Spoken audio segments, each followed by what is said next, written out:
Chapter 147. 146. Endgame. Part 1. July 29, 2010. Again you. I said with a little annoyance when I realized that I had again met the runaway Forever Knights, who, although they were without armor, were familiar to me as one of the most loyal followers of Enoch. This time, they were literally on the run, so at the moment, they hijacked the prison bus that was supposed to take these guys to the place of detention. And they tried on the same bus to break away from the chase arranged by the police. This day started like any other. We had breakfast together, after which we completed our duties around the house, more precisely, on the RV, which increased for me and the girls because of the story with Xylene, and after that we hit the road. We left Missouri and were on our way to Tennessee, everyone minding their own business as always, when a prison bus suddenly appeared and nearly pushed our RV off the bridge into the water. Both Gwen and Ashley and I expressed a desire to deal with the criminals, since we, frankly, were bored on the way, but by a fair draw. I, of course, cheated with the help of the Tattoo of Luck. The victory went to me, so I went to carry goodness and justice, where he met the aforementioned Forever Knights, who apparently did not particularly want to serve the term that the judge appointed them. The Forever Knights also recognized me and were not happy about our new meeting, so they opened fire on me from pistols stolen from the guards. Transforming into Upgrade, I ignored the bullets and soaked into the bus and seized control of it, preventing the driver from hitting nearby cars. Having launched a current charge that knocked out all the prisoners, I drove the bus further, and when the bridge ended, I parked at the side of the road, handing over the criminals and 2 hostage escorts to the police, who, as always, arrived at the last moment. Yeah, these guys are always causing trouble. I muttered back to the RV, ignoring the fact that it was mostly my fault. These are the Forever Knights. Nothing else can be expected of them. Now, at least the scale of their crimes have become less. Max said with a smile, knowing full well that I am watching these heretics and do not allow them to do any irreparable deeds. I started doing it more intently after some of the former knights attacked my new subordinates. I just expected them all to go to the deepest bottom and not stick out, but these idiots continue to cause problems even when they are wanted all over the country. I would not want innocent people to suffer because of my connivance, so I now keep an eye on every knight who might commit a crime. And paradoxically, we meet these same knights, even without my intervention. I don't know if this is a consequence of the canon or my great luck, but it's easier for me. At least it makes the trip more fun. Ashley expressed her opinion, who was bored with training her strength and was now just messing around. I don't think the people who were nearly pushed off the bridge by these lunatics are of the same opinion, Gwen said as she continued to read her magic books. I wonder if she's tired of it? Yeah. Wait a second. I began to speak, but was interrupted when I heard my phone ring. Taking out the phone, I answered the call, and before I could even say anything, I heard on the other side of the phone, "Lex, it's me, Zach." "Yes, Zach, I understand.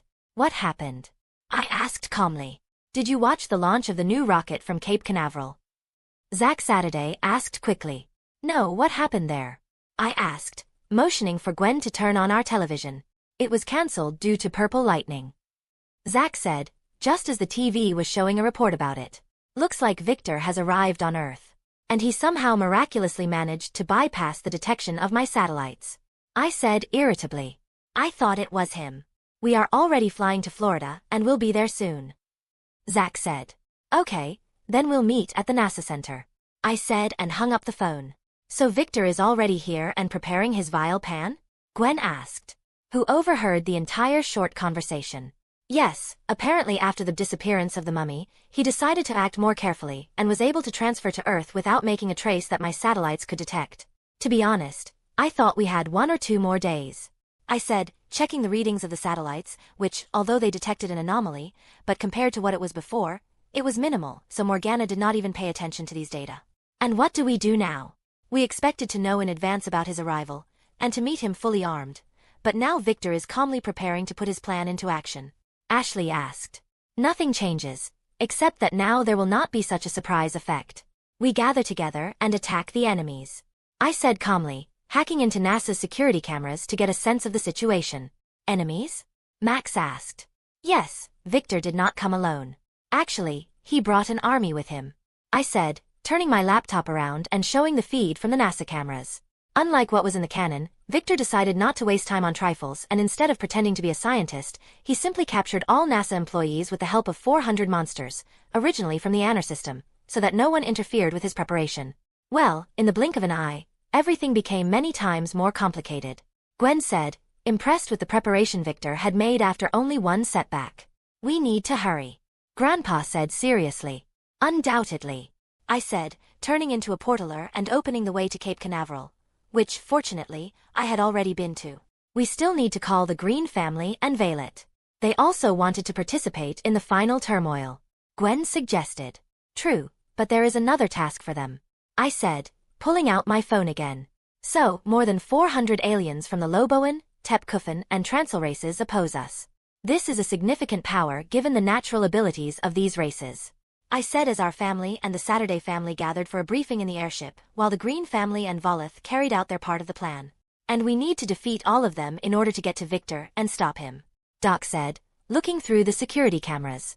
For me, Grandpa, Gwen, and Ashley, this is not such a problem, but you can't say the same about the four of you, I said, pointing to Doc, Drew, Zack, and Fisk, who, although they were strong by human standards, even a couple of Loboans would cause them serious problems. But you can't go there without reinforcements. It's too dangerous, said Drew, who was not going to let us go to this one, what she thinks is a suicide mission. Well, I thought you would be opposed to us sorting this out ourselves, so I prepared something for you, I said with a smile, taking out 4 vials of purple liquid. What is it? Zack asked curiously, taking one of the vials. The Mr. Hyde formula. It will allow you to get the power of the alien for 4 hours, I said, at the same time glad that I could watch the process of becoming a hybrid. Are you serious? Zack asked admiringly as he uncorked the flask and was about to drink the liquid, but Doc stopped him. This is not dangerous? Drew asked for the sake of appearances. Not. As a side effect, when the formula wears off, there will be some fatigue and hunger, I said as I watched Fisk drink the formula and transform into a Lemurian/Herbarian Pelleter hybrid. Unusual combination. Can I drink the formula now? Zack asked impatiently. Oh, you still can't stop, Drew said with a sigh, knowing full well the stubbornness of her son, who would still get into battle, even without a formula. So, at least it will be safer. Hooray! Zack exclaimed and turned into a small werewolf, as he got Loboan's DNA. Doc and Drew sighed at the same time, watching their son, and then they drank the formula and turned into a hybrid of Pyronite and Apoplexian, respectively. How do you feel? I asked curiously. Strange, said Drew, who looked like a fire lady with burning hair. So cool. Zack exclaimed enthusiastically, running around the room, chasing Fisk, who was curled into a cannon bolt. Doc, thinks it's time to beat the mugs.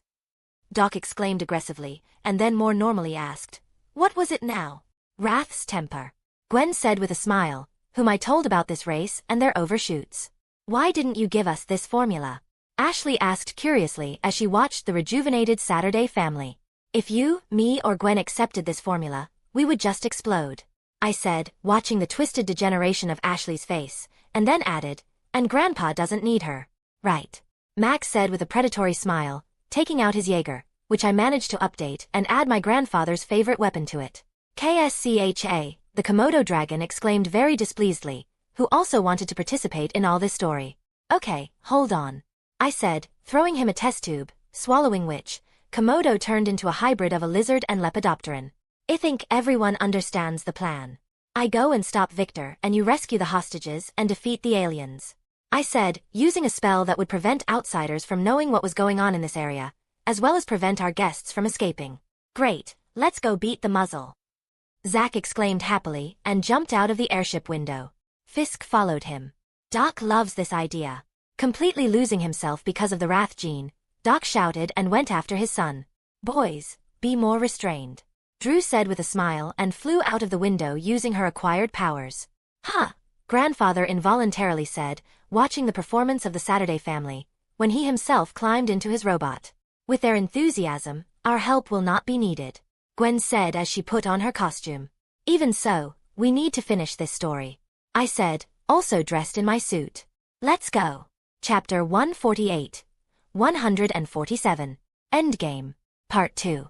When all my comrades joined the fight and attracted the attention of the monsters, who started to lose from the first second, I turned into an XLR-8 and calmly ran through the entire complex, to the place where Victor was hiding. Of course, they tried to stop me, but I was moving at such a speed that no one could do anything to me, and soon I arrived at a landfill that stored decommissioned equipment that was previously used for space flights. The reason why Victor chose this particular place as his base is precisely in this junk, using which he was going to bring his plan to life. Initially, his task was to resurrect ZS Scare and send Corrodium into orbit with a spaceship. Corrodium would be delivered to the ISS and, using satellites, of which there are a lot around our planet, they would irradiate all the inhabitants with corrodium radiation. But, I messed up the whole plot and now I don't even know Victor's next steps.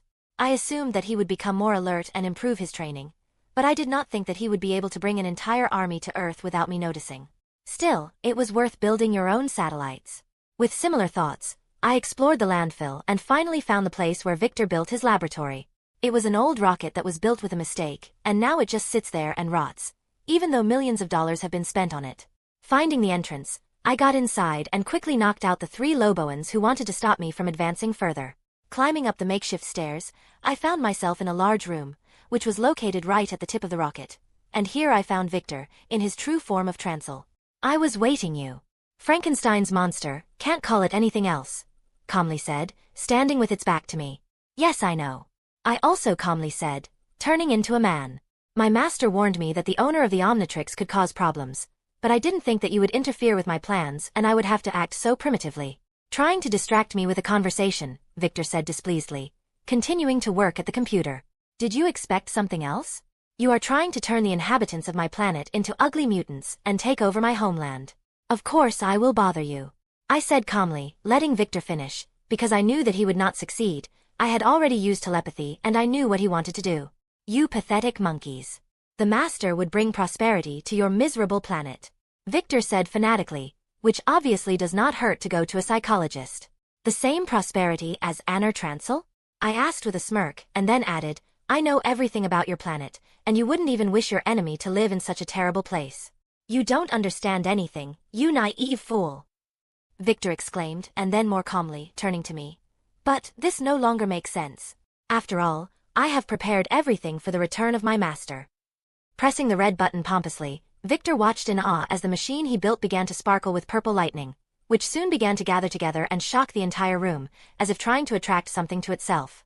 Or rather, someone. This went on for about a minute, and the more time passed, the more anxiety began to appear on Victor's face, because for some reason, nothing else happened. Something happened? I asked courteously, hiding a malevolent grin behind my mask. No. It should have worked. I used the master's DNA, and it was supposed to pull his soul here so that he would be resurrected. Victor shouted feverishly, trying to find a mistake in his invention. It probably didn't work because he didn't die. I gave a hint, with pleasure watching how the villain's plan is slowly being destroyed. What?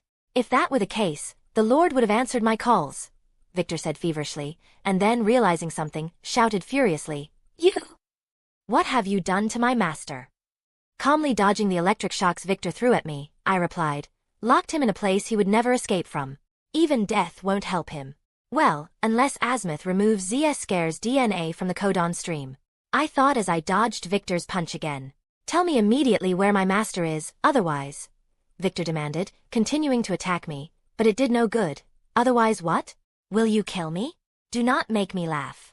I sneered as I stopped dodging and took an electric shock that was completely harmless due to the protection of the suit. I will destroy this planet, Victor promised. You cannot, I said flippantly, knowing full well that he was bluffing. Maybe so, but I can kill a lot of people just by pressing this button, Victor said, showing his last trump card. And what is it? I asked, although I knew the answer, but you need to know about it too. Because of you, I had to use all of Corrodium's reserves to open a safe portal and bring an army here. And Mummy didn't do his job, so I had to change my plan. Instead of being irradiated with Corrodium, I decided to build a satellite that would transmit a special frequency sound to Earth, due to which people would go berserk and start killing each other. Victor said ominously, obviously intending to scare me and use people as hostages. You stole that idea from the first Kingsman movie. I said, destroying the whole atmosphere. What? What are you talking about? Victor asked incredulously. Oh yeah, it hasn't come out yet. In any case, continuing. I listen carefully to your ultimatum, I said, deliberately playing on the nerves of this idiot. Either you help me free my lord, or I press this button and the world will be in chaos, which will lead to the death of many people. Victor said, feeling rarefied due to my behavior. Let me think. My answer is no. I answered instantly. What? Do you care about the innocent inhabitants of your planet? Victor asked, raising his finger to the doomsday button. Of course not. But, I'm not going to do business with terrorists, much less help you. So you can press your button. I said, of course making sure in advance that Victor's plan would not work, although of course he does not know about it. You'll be sorry, fool. This, of course, will complicate the search for the Lord, but I will be happy to watch how this world collapses and all because of your choice. Victor said and pressed the button, and I didn't even bother him. His machine began its doomsday again, and then a beam of light hit from it, which reached right up to the satellite in orbit, and this satellite reflected the signal in New Mexico, just at the beacon that Violet had assembled. Victor decided to use him as a sound spreader to create berserkers. Well, that's right. What good is lost? True, it played a cruel joke on him. Watch what your choice led to. Victor said pathetically, and using his machine and his own electricity, he opened a spatial window into the desert of New Mexico, right above the place where the beacon used to be. In order to use the beacon for his plan, Victor sent several of his subordinates there to raise the beacon to the surface from the place where it was previously installed and left by Violet. Unfortunately, my drone left there turned out to be useless, since we learned about the arrival of Victor and his army a little earlier. But he did a great job of helping those I sent to take care of the beacon. What? Victor asked in disbelief when he saw what was happening on the other side of the window. Violet sends you greetings, I said with a smirk, pointing to my friend Loboan, who, along with Kai and Wes, at my request, they destroyed the beacon and neutralized the 3 Tepkufons sent by Victor. That's a vile dog. Victor shouted and tried to do something with his device, but this time I did not let him and destroyed the whole machine with a magic attack. I think this is where our game ends, I said calmly, approaching Trancel, hitting him in the face with all my strength, at the same time getting a sample of his DNA. A game? Victor asked, wiping the blood from her nose and preparing a charge of electricity. Of course it was a game. Didn't you find it strange that I didn't even try to stop you? Didn't attack you, just watched? I asked, throwing a magic disc at the enemy, which broke his concentration and his attack went nowhere. I thought you were afraid of what I might do, replied Victor, whom I hit on the head again. Am I afraid? You? Do not make me laugh. You don't pose even the slightest threat to me, I said harshly, dodging Trancel's blow and breaking his arm with one blow. Arg! Victor yelled as I attacked him again, and turning into wrath for a second, ripped off his right transformer. The truth is, I could end you in a second. You didn't stand a chance against me. If I thought you were a threat, you wouldn't even be able to infiltrate this planet. In fact, I would have come to you on Anor Trancel myself. But you just don't deserve it, I said calmly, breaking the alien's kneecap, which, although reinforced with metal, could not withstand my blow. Ugh. Then what was all this for? Victor asked, releasing all his electricity into me, which I simply absorbed in the form of feedback. You are entertainment for my family, I said honestly, becoming a man again. Entertainment? No longer able to stand on his feet, Victor asked furiously. Yes. Your plan and the subordinates you sent to Earth were just an adventure for my family in which we could fight enemies side by side, solve mysteries, and in the end, we could save the whole system. I have always been reproached for doing everything myself, without anyone's help. This time, I decided to arrange everything so that my relatives would not feel useless and hang themselves from the bottom of their hearts. I told the whole truth. So I was just a pawn in your game? Victor asked somehow doomedly, no longer resisting. Yes. It's not nice to be used, isn't it? Although, I made sure that you did not do anything irreparable and was ready to stop you at any moment. But it was not even required. Like I said, you were never a threat, I said, sitting down, lying limply with broken limbs. Victor. Seeing that he had lost any resolve to fight against me, I finally added, well, to be honest, I also wanted to destroy you completely, so I'm tired of villains like you who do whatever they want for some meaningless goals. Death would be too easy a punishment for you, for everything you've done under ZS Scare. And now, goodbye. After knocking out Victor with the last blow, I lifted his body with telekinesis and went to my family, who should have finished with all the enemies by now. Chapter 149. 148. Aftermath. Ashley's POV. 35th. I said, knocking out another werewolf who tried to attack me with my diamond fist. 39. I'm winning, Gwen said with a grin and fried 3 mummies at once with her fire. We'll see. I yelled belligerently and sent out a wave of electricity amplified by my tattoo, which knocked out 5 aliens at once. Girls, this is not a game. Take the fight seriously. Grandfather approached us, being in his robot and trampling several aliens, after adding, especially since it's me who wins. 58th. I could only roll my eyes at his words. Of course, he wins, given the sheer number of cannons and other weapons Lex has placed on Jaeger. It's good that Grandpa is holding back, Otherwise the ceiling would have collapsed on us long ago. Lex has been gone for a long time.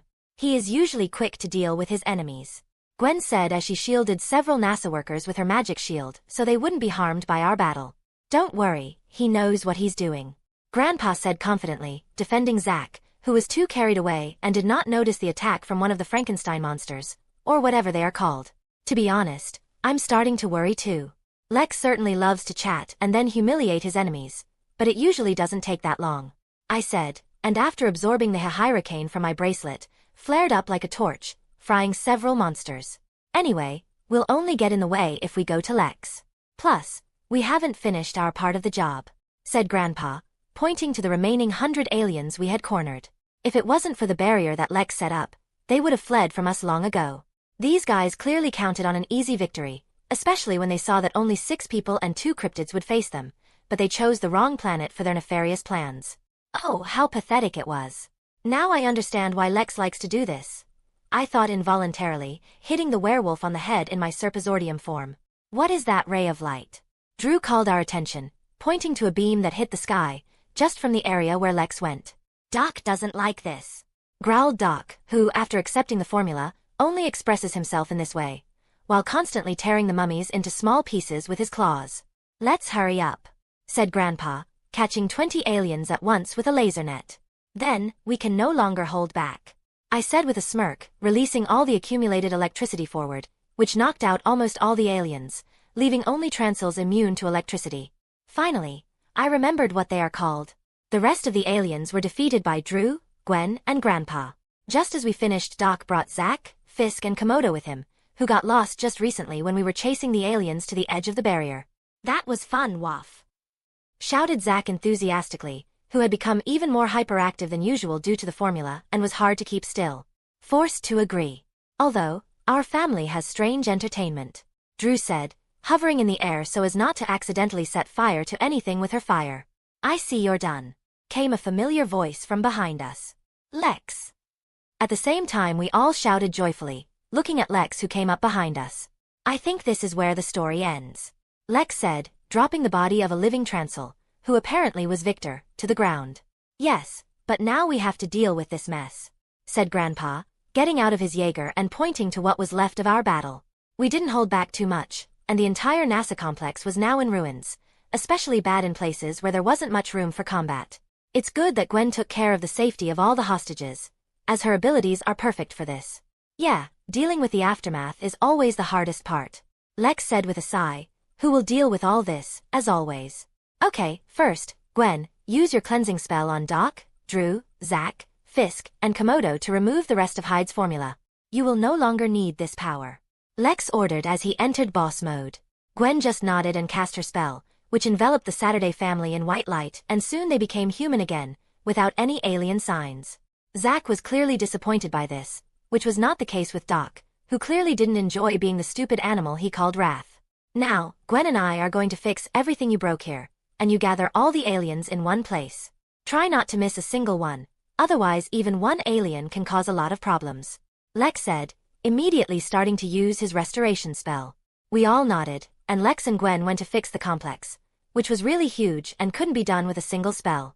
After allowing the Saturdays to rest a little, as they were tired after the disappearance of the effects of the formula, Grandpa and I began to collect all the aliens in 3 different piles.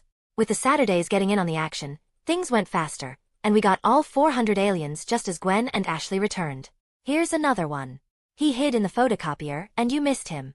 Now there are exactly 401 of them, including Victor, Lex said first, throwing a compacted ball of magic into a bunch of aliens, in which Tep Kuffin was locked. So, what is next? Zack asked, clearly having the best day of his life. Now, we need to veil it. He took care of several aliens that Victor sent, Lex said, transforming into an alien and opening a portal to the familiar desert.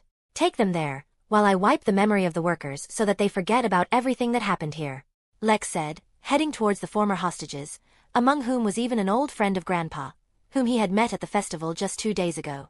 Doc and Grandpa went to get their vehicles, and we began to carry the aliens to New Mexico, where Violet, Mr. Green and Kai were already waiting for us, who were standing at the destroyed lighthouse. Although, I did the main work, nobly to my telekinesis. So it's all over, Waff? Asked Violet, looking at the defeated Victor, who was being dragged by his grandfather. "Yes, now you can free your world," said Mr. Green with a smile, who seems to be very friendly with the werewolf aliens. "Raph. Thank you. To all of you," Violet said with tears in his eyes, pulling Wes and Max into his crushing arms. "We didn't do anything of the sort. Anyway, we were happy to help," Drew said happily, stroking the heads of her sons, who were smiling from ear to ear, rejoicing at such a beautiful ending. "You still have a lot of work to do, Violet. Still, building is much more difficult than destroying." Lex exited the portal and finished his task. "Yes, I know, Raph. But now, I see a bright future for my system, and it's all thanks to you. I have completely lost hope, but I am glad that now I can give my son a new world, without fear and darkness," Violet said emotionally, while kicking Victor on the head. "I'll be happy to help you with that. But I think the help of the plumbers will be enough for you. Still, they should at least sometimes do useful things," Lex said with a grin, shaking hands with Violet and ignoring the displeased looks of Mr. Green and Grandpa, who did not like the way he spoke about the plumbers. "That's right, Waff. I can't rely on you anymore. You already wrecked the whole situation while I was here. I have to help my world myself," Violet said confidently. "As you wish. But if you need help, call us right away and we'll come running," Lex said as we all nodded at his words. "Thanks. When the reorganization of my world is over, I'm waiting for you to visit, Raph." With a toothy grin, said Violet. "Necessarily," Lex said as Gwen and I looked at each other in anticipation of this journey. "I have already agreed on everything. The plumbers should arrive in a couple of hours. They will take all the aliens, and we will fly to the Anner system to provide support to Volith, as well as bring humanitarian aid," said Mr. Green. "We?" Grandpa asked. "Yes, I decided to go with Violet and help him," Mr. Green said confidently. "Grandpa, why didn't you tell me?" Kai immediately asked, for whom it was the same surprise as for the others. "I knew you would want to come with me. But I can't allow it. It's too dangerous for you," Wes said softly, patting his granddaughter on the head. "And are you going to leave me alone here?" Kai asked with annoyance. "I'll only be gone for a couple of months. And I was hoping Max would look after you," said Mr. Green, looking pleadingly at grandfather. "Sure, no problem. We'd love to have you join our journey, Kai," Grandpa said with a smile as Gwen and I nodded our heads. But Kai tried to protest, but Wes wouldn't let her. "I know how much you want to go with them. You only stayed because of me. Now you can safely spend the rest of the summer with your friends on a journey through the country, and not languish with me in this desert," said Mr. Green with a smile, kissing his granddaughter on the forehead. "Okie. I'll miss you," Kai said softly, hugging her grandfather. Watching this beautiful emotional scene, Fisk again could not help himself and began to cry. Lex was right when he said he was too sensitive. "It's all good of course, and I'm glad Kai is coming with us, but I must remind you that there simply isn't enough room for her on our bus. Especially after Nebula grew up," Lex said, looking at Grandpa. "Okay, I'll let you upgrade my RV. With a certain doom," said Grandfather. "Yes." Lex, who had long dreamed of it, said with delight. "Okay, we're done with that. Now that we're apart for an indefinite period, let's have a party and celebrate the end of this story," Lex suggested, and judging by the smiles, everyone really liked this idea. After making sure that the aliens would not scatter anywhere, we went to the Navajo village, where we celebrated the end of this eventful day. Chapter 150. 149. RV Upgrade. Lex POV. July 30th, 2010. The story with Victor is officially over, and now he is the company of the mummy in the Null Void prison, where they will spend the rest of their days. And I will personally verify this, since they deserve such a punishment. After a small celebration that we arranged, the next day our company parted, and everyone went about their business.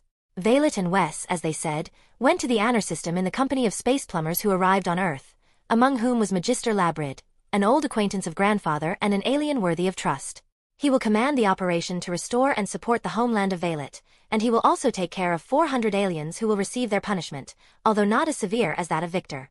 The Saturdays went about their business. They again had some kind of crisis with cryptids there. Well, and we were going to go further on our journey, taking Kai with us. True, before that I fulfilled my old dream and started upgrading Grandfather's RV, using all my capabilities and resources. Although, I knew that Max liked the current look of the bus, so I tried not to change it too much in appearance. Just polished it. Now, the RV looks like it's brand new, and it's a few meters longer, half a meter wider and just as tall. Also for our convenience, I added retractable panels on the sides.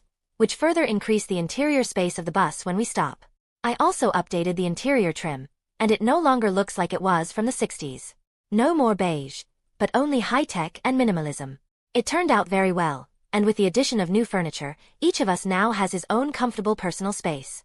Of course, I was not satisfied with just cosmetic changes and completely updated the technological part of the bus. Although our mobile home was already packed with advanced technology, but I could do better. I had prepared the blueprint for the upgrade long ago, so all I had to do was bring it to life. Now our bus is literally indestructible, since I used serpensordium for the outer skin, plus added a few energy shields, commonly used on spacecraft. And of course, I significantly improved the armament of the RV, added many different functions for all occasions, and so on. Even the submarine mode is now there. Well, it certainly knows how to fly, too.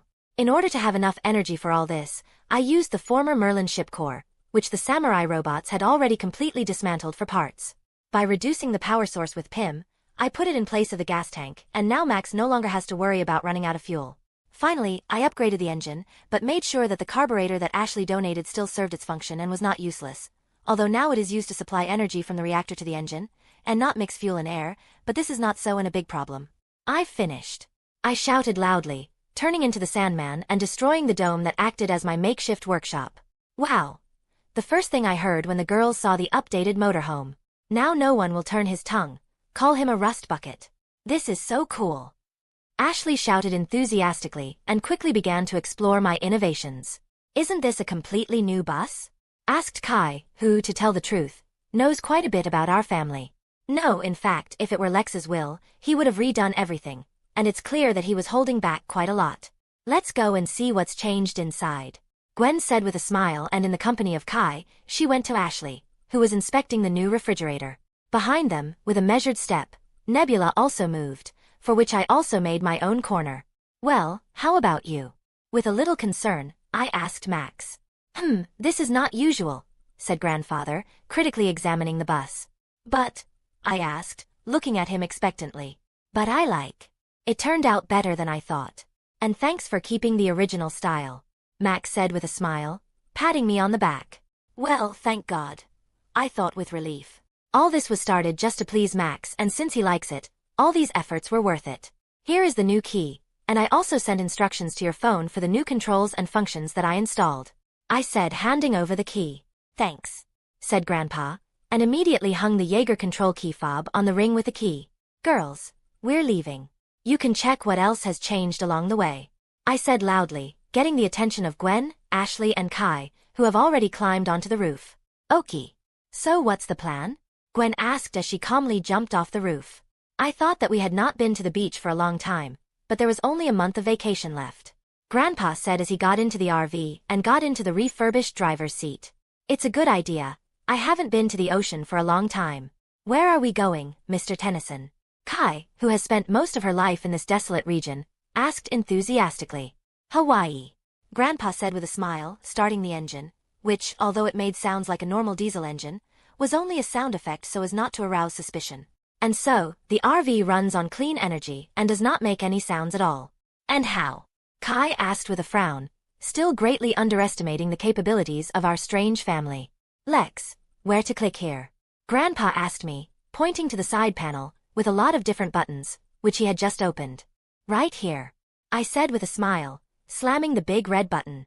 With this I activated the flight mode. The RV rose a few centimeters, the wheels folded down, and in their place appeared repulsion engines, which were usually hidden under the bottom. Under their influence, we climbed even higher, gradually gaining the height necessary for the flight. Finally, another large repulsor appeared at the back of the bus, which began to push us forward, gradually giving us tremendous speed. Ladies and gentlemen, thank you for choosing our airline Tennyson Air. We are on our way to Honolulu with an estimated time of arrival of 3 hours and 8 minutes.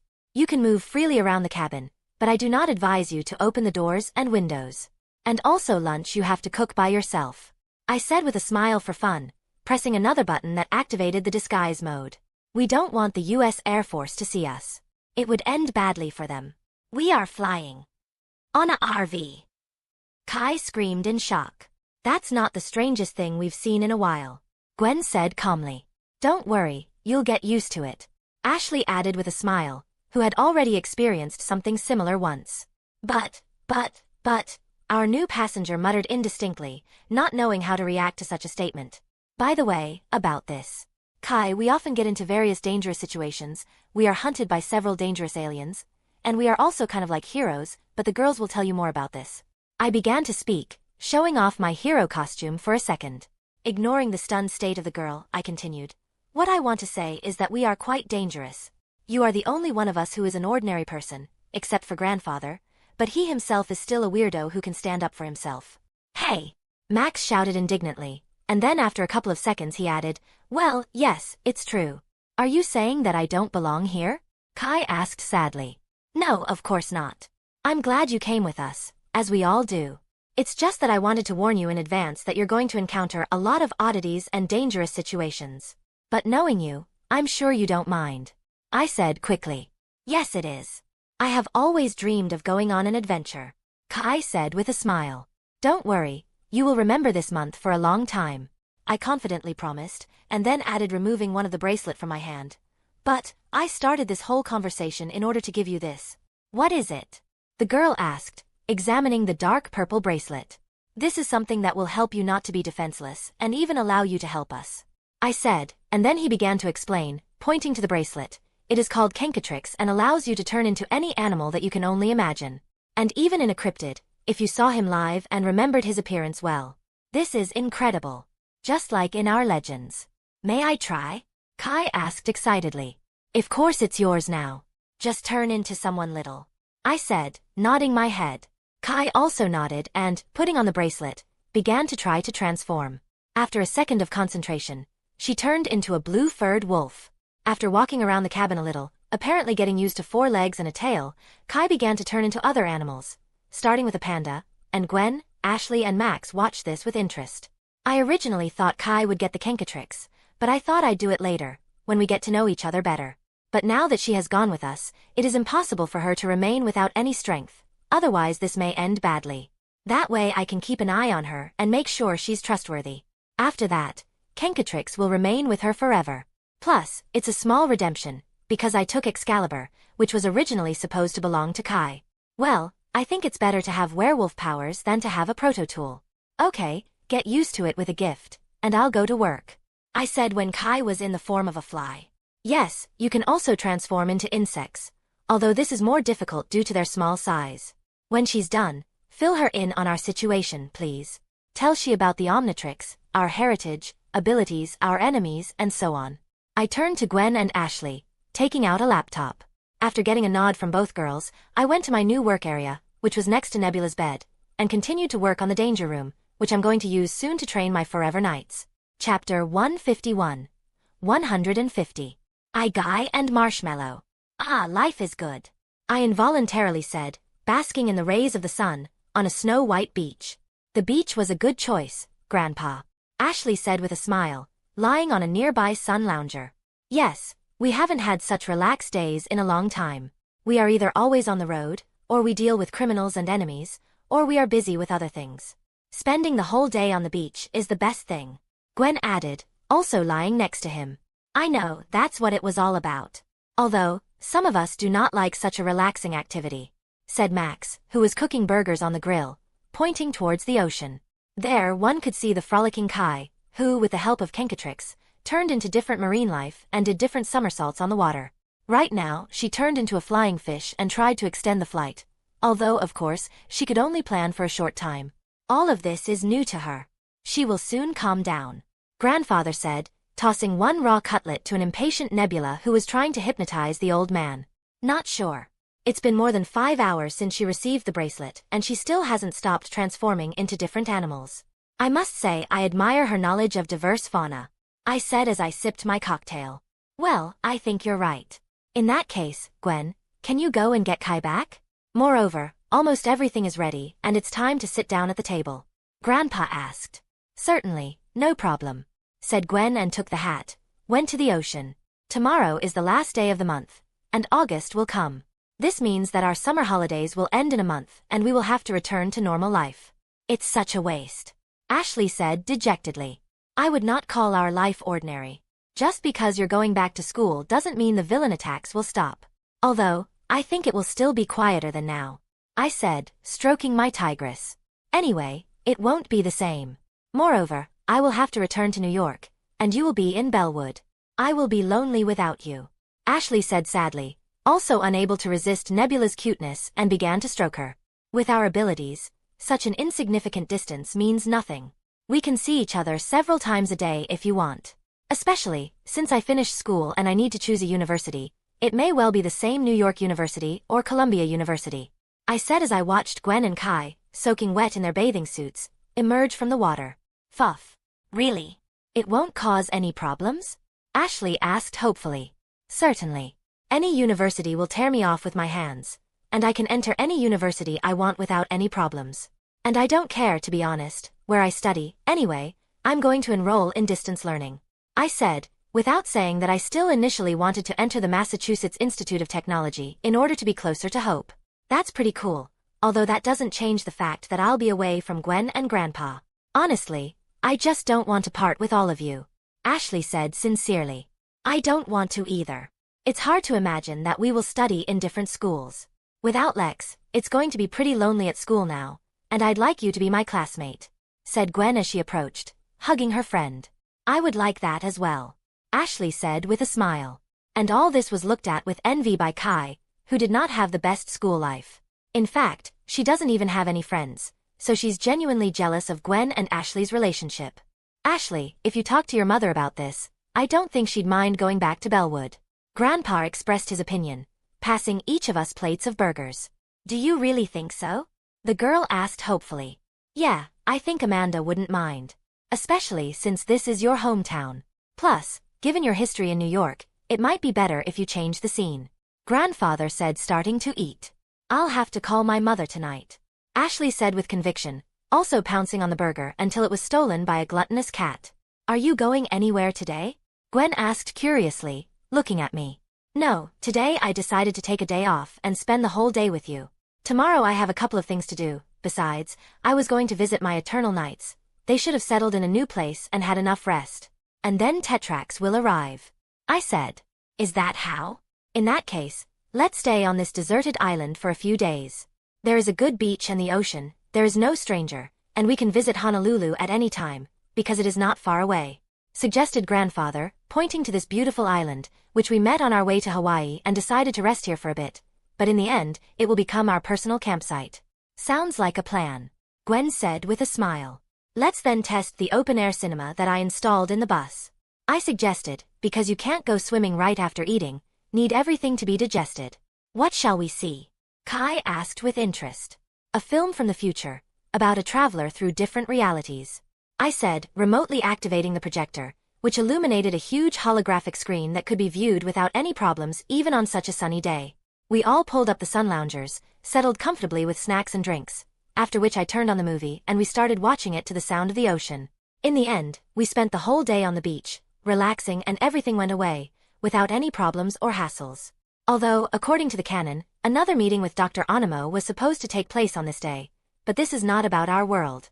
Just in case, I even checked how he was doing there, but it turned out that everything was in order. He was still in a mental hospital. Although, consideration has already begun on his discharge, and perhaps he will soon be free, however, under a written undertaking not to leave. He's still working on his idea of cloning meat and bringing back extinct species, and he's even pretty good at it, so I think if he doesn't have another breakdown, he'll be contacted by a big investor very soon, ready to fund his projects for the benefit of peace. It will be me, of course, but he shouldn't know about it. After playing in the water, we were all very tired, so we just rested without doing anything. But, my nature did not allow me to just waste time, so I decided to do one thing. I'm going to walk around the island, I said, getting up from my deck chair, and putting Nebula, who had been lying on top of me, in the same place. Just don't go too far and come back before dark. Who knows what kind of life is found here, said Grandpa, sipping his beer. Okie, I said, and slowly went into the jungle, in search of a good place to check out new aliens. From Xylene's mind, I received some secret codes that will unlock some of the aliens. One of them, Upchuck, I already have in my possession. In fact, I already have both types of the Gourmand race. Another code allows you to open an alien of the Opticoid race.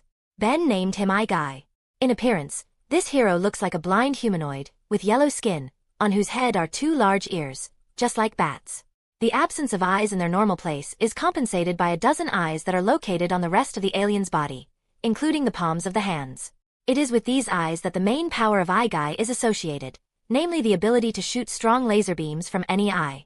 Also, all these eyes can be combined into one large eye in the center of the chest, which allows you to shoot a beam of maximum power that this alien is capable of. Well, even from the obvious, due to such a chaotic arrangement of the organs of vision, opticoids can see in all 360 degrees. And their vision itself is unusually sharp, although this is also an obvious, and the biggest weakness of these aliens. Finally, this alien also has superhuman physical characteristics, but this is usually the case. Everything is cooler than people. Repeatedly, hitting the clock face in a certain sequence, thereby entering a special code, I unlocked my ISEKAI, which I immediately turned into. My version of the alien was no different than Ben's, other than the obvious color difference, as usual. After spending an hour testing this alien's skills and getting used to it a bit, I became human again and decided to unlock another alien. The following code allows me to open access to a member of the Luodan race. This race appears as white, legless humanoids, composed of marshmallow-like material. In general, I decided to name this hero. Due to their special consistency, these aliens have tremendous flexibility and elasticity, which allows them to bend their body in almost any way. It also means they have weak defenses, but this is compensated by their excellent regeneration, which allows Luodans to connect their marshmallow body without any problems, after almost any injury. Another feature of this race is a small ability to use electromagnetism, which they have learned to use to fly and delicately control their unusual body. Last but not least, the Luodans are able to use a special fighting style a bit like Aikido, which allows them to take full advantage of their marshmallow body and easily defeat the stronger apoplections, with whom they have had a long-standing feud. When I first turned into Marshmallow, I saw that I looked like a typical representative of this race. I wonder how they differ from each other, because they are very similar, dressed in a floor-length blue-black robe that hid in the absence of a leg, which Luodan simply does not need because of the possibility of flight. Well, you should not forget about the usual symbol of the Omnitrix on the chest. Actually, I had another passcode for one of the aliens, but it gave access to a hero that Ben named Ball Weevil. Basically, it's an alien weevil that can spit out green goo and roll it into a ball that he can ride and encase his enemies in. This alien can't do anything else, and as you can see, I simply don't need such a useless hero. I am sure I will never use it. I have enough heroes that have more universal powers. So I decided to just not use the code so that Ball Weevil doesn't take up space on my alien playlist. After spending another hour getting to know Marshmallow, I headed back to the beach to spend the rest of the evening with my family and Kai. Chapter 152. 151. New Order. July 31st, 2010. The next day, after breakfast, all three girls in the company of Grandpa and Nebula in disguise went to Honolulu. Well, I decided to do the business plan for today. First of all, I visited all the Forever Knights castles in the USA that were under a cloaking field and had been mothballed by K so that no one could hide in them. Although, I did meet a few dozen former Forever Knights who tried to break in, but they did not stop me from getting all the resources that their order had been collecting for centuries. I have long dreamed of stealing them to the skin, and not so much out of need, but out of the pleasant feeling that I ruined the life of the knights even more. After I worked, only bare walls remained. I literally took everything that was not screwed to the floor, but what was screwed, tore it off and also took it. I did not leave anything, and finally allowed the remnants of the knights to enter the castles so that they would see this and feel even more desperate for their situation. At the same time, I sent anonymous denunciations to the police so that they would arrest the knights. It's not okay that so many of them are still at large.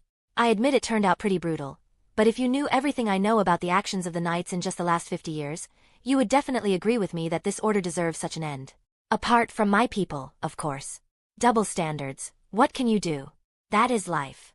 Although, again, I haven't yet touched Driscoll and his group of renegades, who should now be hiding somewhere, since I need his plan to continue until a certain point.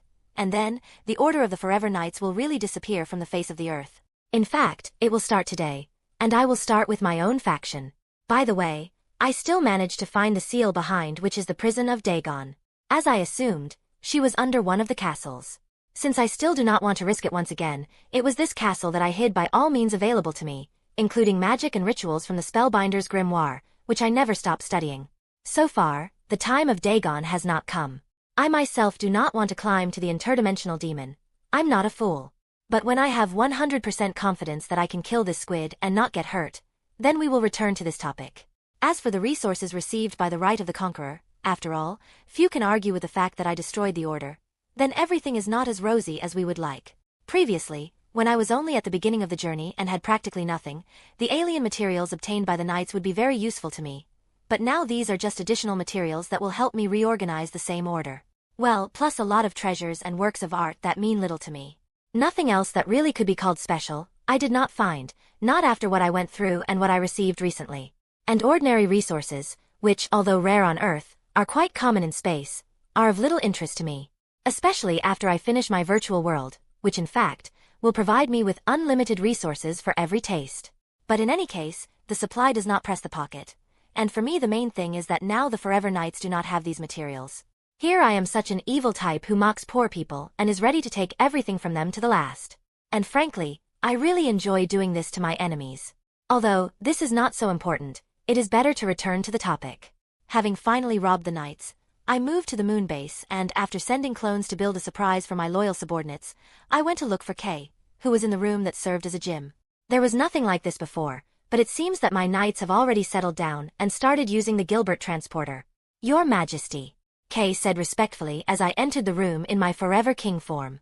I told you that you don't have to bow to me all the time when I show up, I said with a breath, at the same time examining the girl whom I see for the first time without her armor. By appearance, Kay was about 22 years old. She had beautiful blonde hair, snow-white skin and bright blue eyes.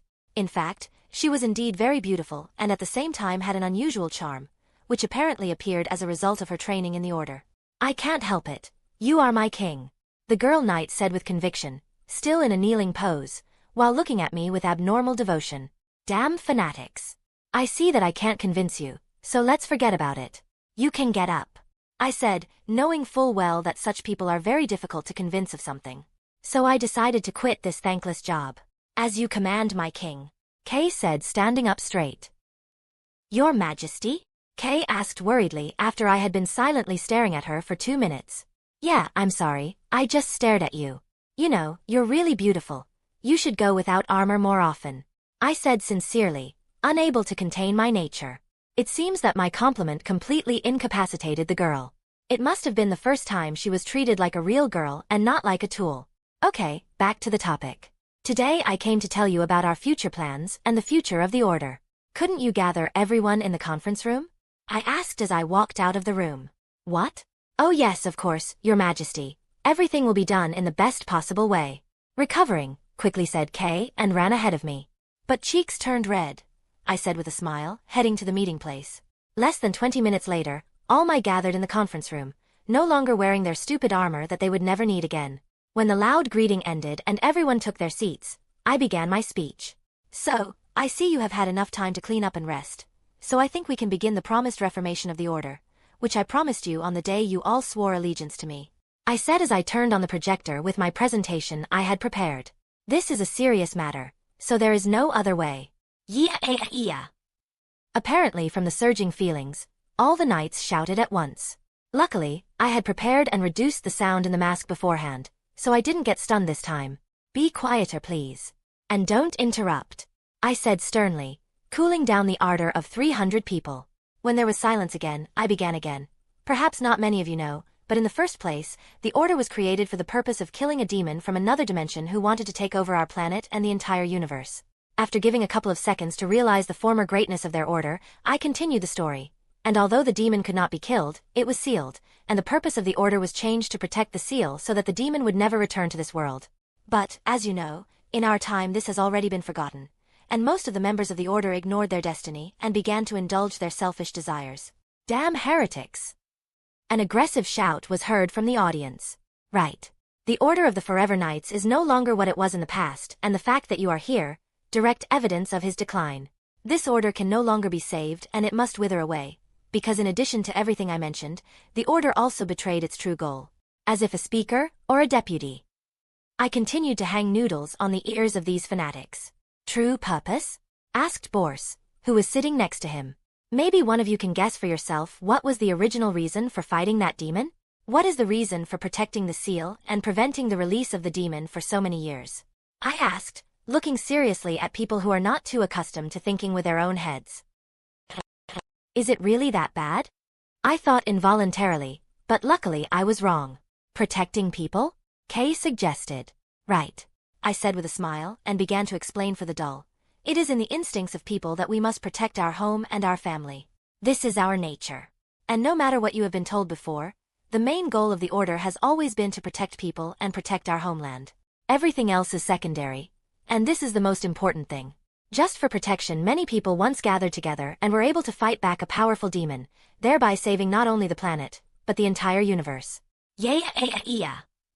Expectedly, no one could restrain the pressure of emotions, and the general cry was heard again. You came to me in the hope that I would return the Order to its true path. I'm afraid that at the moment this is no longer possible, since the Forever Knights are rotten to the core, and there is no point in saving what should already be dead. I said calmly, to build up the atmosphere a little, before revealing all the mole cards. But the main goal never changed. Protecting the people, protecting the world, protecting the universe, that's exactly what you all want, isn't it? I asked with a grin. Unexpectedly, but this time, there were no screams. I received only an answer full of confidence and devotion. Yes. The title was never important. Still, it's just a brand, an image. The goal matters most. And we are all here to achieve this goal. And since our predecessors failed in their task, we will take everything into our own hands, discard the old and start all over again. With a new name, with new forces and technologies, but with the same goal. I shouted, even managing to inspire myself. Protection. Protection. Protection. The former knights began to chant. And what will we be called now? Kay asked breathlessly as everyone quieted down, waiting for my answer. With a smirk, I displayed the new emblem of our new organization on the screen, saying mysteriously, the Jedi Order. Chapter 153. 152. New Order 2. The Jedi Order? Asked Lamorak, another former Forever Ninja who was the oldest of the group. Yes, from now on, we will be known as the Jedi Knights, defenders of justice and guardians of our planet. I said, perfectly aware that the others didn't share my enthusiasm, but it didn't really matter. There is no Star Wars in this world, so the word Jedi means nothing to my subordinates. I'm not sure that such a word exists here at all, but I just could not restrain myself, and since I had the chance to create an order of knights completely loyal to me, I decided to use the image created by George Lucas. No one can sue me for copyright infringement anyway. I myself do not particularly welcome the ideology of the Jedi, but I must admit that their image is very stylish and memorable, especially everything related to the Force and lightsabers. And since I decided that it was necessary to completely rebuild the Forever Knights Order that remained under my control, I think that the Jedi is exactly what is needed. Although, mostly just because I find it funny. True, only I will understand the whole essence of the joke, but this is also not important. Of course, my order will be far from what it was shown in the films, since I will change what I don't like, add what I think is missing, in general, change everything to my liking, but the basis, which in fact attracts me the most, I use. Very soon, people will appear on Earth, who will protect the planet from aliens and dangerous criminals, and they will all act under the banner of the Jedi Order. I will leave all the details of the new order for later. In the evening you can read our new code that I wrote. But in short, we will become what the Forever Knights was originally supposed to be. You will turn into a small independent army, united by one goal. You will not obey any government or outside organization, but will only protect our planet from all threats and protect this world. The rest should not concern you. I said enthusiastically, rekindling the fire of determination in the eyes of the former Forever Knights. There will be no more Forever King. I will become the Grand Master and help you achieve this goal. I will equip you with everything you need, I will guide you, and then it's your turn to do your job. I hope I lived up to your expectations, and that's what you all wanted when you swore allegiance to me. I said pathetically, defiantly removing the crown and robes of the Forever King.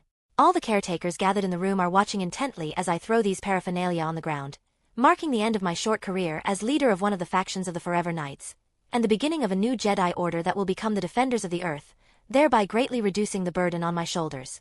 After a few seconds of deafening silence, which it took the new Jedi to comprehend all my previous words and actions, all the people in the room, except for me, of course, as a single organism, got up from their seats and knelt, bowing their heads in highest respect.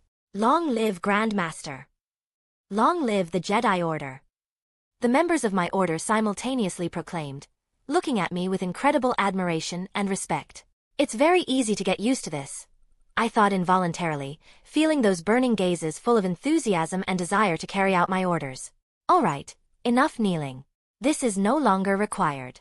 You can show your approval and joy in other ways, I said, pushing away any thoughts of getting more subordinates to please my ego. What are our next steps, Master? Kay asked as everyone returned to their seats. Before you start protecting the Earth, you need to gain strength. I do not want to offend you, but all of you are really weak within the universe and the current you will be of little use. You yourself must understand this. I said honestly. My words were clearly unpleasant for all those gathered, and many clenched their fists in anger. But no one began to dispute what I said, since they themselves perfectly understood that it was the pure truth. There were about 5,000 people in the Forever Knights Order, and still they were of little use, let alone 300. Fortunately, my speech lit an unquenchable flame in the souls of these people, and now they are ready to do anything to become worthy defenders of the Earth. They are not afraid of the harsh training and trials that I will put them through. On the contrary, they want it with all their hearts. And this is the main plus of fanatics like them. And what's the plan? Asked Borse, who seemed to want more than anyone to become stronger. I've already prepared everything. Let's go. I said and headed to the room where my clones had previously gone to build everything. The whole crowd we left the conference room and headed to the largest hangar, which used to be used to store large spaceships, but now this place has turned into a training ground. Although, it is not entirely correct to use this expression, since in fact no one will train here. At least physically. What are these capsules? One of the new Jedi asked as I opened the door to the hangar. They don't have names yet, but I think you can call them training pods.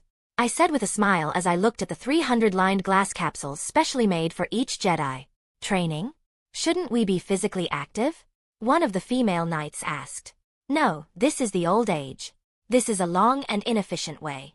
With these capsules you will become many times stronger and reach the peak of not only physical, but also mental form. In addition, your skills will improve 100-fold. I said with a smile. And how does it work? Asked Lamorak with interest. These capsules will take you to the virtual world of a fantasy game, which I have adjusted to our needs. Once in that world, you have to overcome a 100-story dungeon. It will be a severe test, but thanks to this you will become much stronger, gain invaluable experience in fighting different creatures, hone your fighting skills and reveal your talents. I said. I decided to use this method after seeing the results of Gwen's stay in the danger room. After being Jane Shepherd, Gwen has gained a lot of skill in shooting weapons and gaining experience in combat with many opponents. And in fact, she became much more confident and calm in battle. She learned to think ahead, anticipate the moves of her opponents, and control her surroundings. In general, everything that she lacked before. In addition, she began to use her anodite powers much better and more resourcefully, almost reaching my level. She showed all this in the battle with Victor's army, and to be honest, I'm impressed with her progress and the result of just a week in the danger room. Honestly, I'm even jealous, because if I had the same opportunity in the past, I would not have spent 10 years training. In the end, it turns out that I wasted so much time studying martial arts and many other things in order to be ready for the subsequent tests, when I could become better in a short time, just by going into virtual reality. Although, there is no point in whining about it anymore. Besides, I did not have such an opportunity before. But now it will greatly help my subordinates, who in a short time will turn from ordinary people with little training into an army of experienced super soldiers who can really benefit me. This is really very impressive. After a couple of minutes of silence, said Kay, who had an excellent idea of the prospects of this training method. Right. In a month of real time, you will become what can really be called Jedi. You will turn into real defenders of the Earth. I said, once again encouraging these people. But I must say that this will not be an easy test. Inside, long months of endless struggle and honing of skills and talents can pass for you. You won't die, of course, but the pain will be real. Are you sure you're ready to go for it? If you refuse, it's okay, but you will have to forget about the Jedi Order and you will return to Earth. I said sternly, watching the reaction to my words. Some of these prospects have frightened, some have encouraged, but what can be said for sure? So it is that the determination of all those present remained unshakable, and they were all ready to decide on this test. Seeing the confident nod from each Jedi, I said with a smile, very well. When this training regiment ends, new armor and weapons will be waiting for you, as well as a gift from me personally. Yeah. Another shout came from the excited knights, who each hurriedly went to their capsule to immediately begin training. Still, it's good that it ended up like this. I involuntarily thought as I watched the 300 subordinates. Honestly, I do not regret that I decided to take them under my wing. Chapter 154. 153. New Order 3. So, as you can see, this virtual world is indistinguishable from the real one. But, this is still not a real world, and there are game conventions here that will undoubtedly benefit us. Thanks to this, you will become stronger many times over. I said, pointing to a completely ordinary-looking clearing in which we all ended up after being transported to the world of Encrade. That's the name of this game. In principle, among other things, it was precisely because of such a familiar name that I chose this game to become a training ground for new Jedi. The place is located near the entrance to the dungeon that you have to overcome. Everything within the genre, and this dungeon is no different from the typical dungeons that can be found in this kind of games. On each floor there are all kinds of monsters, which become more with each floor and, accordingly, their strength increases. Well, of course, at the end of the floor is the boss room, which you need to defeat in order to advance further. I continued. How are we going to act? Shall we all fight together, or split into teams? Asked Galahad, raising his hand. Good question. I decided that from now on, you will all be divided into teams of 3, and from now on you will always fight together, even in the outside world. These teams will remain forever and will be a single combat unit. Distribute yourself as you please. But remember that from now on you will be brothers in arms and will always work together. I don't want any intragroup conflicts. I said sternly, pressing a little on the shoulders of the knights with telekinesis so that my words literally carried weight. Receiving only quick nods in response, I released the pressure, and the knights quickly began to gather in groups of 3 with their acquaintances and friends. Not counting the 5 forever ninjas, there were exactly 306 of them, and in the end, there were 102 teams, which in the future, I hope to turn into impressive martial formations. It took a little time, but fortunately, despite the fact that all these people were in different factions in the past, they were united by a common desire, so they got along pretty quickly, and even now they can be called a single mechanism, without conflicting personalities and conspirators. Well, maybe there's a bit of my influence here, and not just through my charisma and fiery speech, but it's not that big of a deal.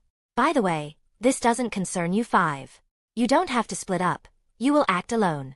I said, getting the attention of the former forever ninja, and then continuing to explain. You, as my most trusted subordinates, will become Jedi Masters and act as my deputies, helping me lead the order. All the 5 liked my words very much, and they began to smile happily, immediately exclaiming, "Thank you for your trust, Grand Master." My pleasure. Still, it was you who started it all, and without you, none of this would have happened. Trust is the least I can pay you. I said with a smile, acting like a good leader, but then adding, although, it also means that a lot of responsibility falls on you and you have to prove that you deserve it. You will have to overcome all 100 floors alone. We won't let you down, Grand Master. Saluted, the new Jedi Masters of my order said with blazing enthusiasm. I don't doubt it. I said with a smile, and then looking at the others I added, I see, the distribution is over. In that case, let's go to the dungeon. When we all headed into the forest in our large group, I continued the explanation. There are no NPCs in this world. I removed them so that they would not distract you. You should only be interested in passing the dungeon, honing your skills and teamwork. Lastly, there are some skills and abilities in this game that can be obtained from dungeon battles, and I honestly don't know if you can get them. Is it like magical abilities in games? Asked a 19-year-old guy who was my youngest subordinate. It looks like it, but it's not magic, but rather some unique technique. I don't even know how to explain, but just consider them secret martial arts that anyone can learn if they practice. In any case, it is not known whether you will receive them, but even if you do, they will only help you. I said honestly. I seriously don't know what will come out of this, but I'm really curious if my subordinates will be able to bring gaming abilities into the real world. It turned out such a small experiment, the results of which will give me interesting data, regardless of whether it turns out or not. And yes, thanks for reminding me of magic. I myself know how to use magic a little, and I feel that about 30% of you have the ability to use magic. In the future, after the end of the training, I will take care of this and help you reach your potential. I think you will make a good magical special squad. I said, without saying who exactly the magician, so as not to upset the others. My statement raised the already high morale even more, so that everyone now had enough patience to get down to business. Just in time, as we just approached the high mountain, which acted as the entrance to the dungeon. As you can see, there are quite a few entrances to the dungeon, and each group will have its own path. The structure of the dungeon is like a labyrinth, and sometimes you will meet and fight together, but I ask you to stay in your group as often as possible so that the training results will be greater. I said, pointing to the mountain, which looked more like an anthill, having hundreds of small caves, which were the entrances to this huge dungeon. While the newly minted Jedi were looking around in admiration, I took out several boxes from my spatial ring, which were filled to capacity with various melee weapons that my clone had prepared especially for this moment. Choose weapons to your taste. From now on, you will use it to increase your combat prowess. When you reach level 50, you will receive a technological weapon created by me personally, and it will remain with you forever. When you are at level 75, you will receive new armor. I think 25 floors will be enough for you to get used to using the new equipment. I said. So, I sort of told the main points so you can move forward and try your hand at fighting monsters. The capsules are set to bring you back to the real world in 4 hours of real time, while here it will be 15 days. Your provisions are in these cubes, they will last for a long time, so you don't have to worry about food. I said, pulling out the 308-dimensional cubes I had created by examining the one Ashley had received from Gwendolyn. It was easy to do, so I thought they wouldn't interfere with the Jedi. Have questions? I asked finally, when all the Jedi were equipped and prepared for the march. We'll only be here for 4 hours a day? Asked Borse, who clearly wanted to stay longer. The force of youth burns in someone, I can feel it. Yes, if more, then it will already be dangerous. You can devote the rest of the day to rest and personal affairs, and then you will have to come back here again. And by the way, I've made the plumber's database available to you, so use it to broaden your horizons and learn about the world we live in. I replied. This is a wise decision, so we can train not only our body, but also our minds. Lamorak agreed with me. That's right, that was the point. Anything else? Nodding my head, I asked. Seeing no reaction other than a passionate desire to start, I decided to finally say, in that case, good luck to you. It won't be easy, but I'm sure you'll make it and become worthy Jedi. Soon you will stand guard over the world. Now go. UAE. Encouraged to the fullest, the Jedi Knights raised their weapons and screamed into the caves to begin their ordeal. Well, that was a bit too easy. I involuntarily said as I watched them. It seems that being a successful leader is not so difficult.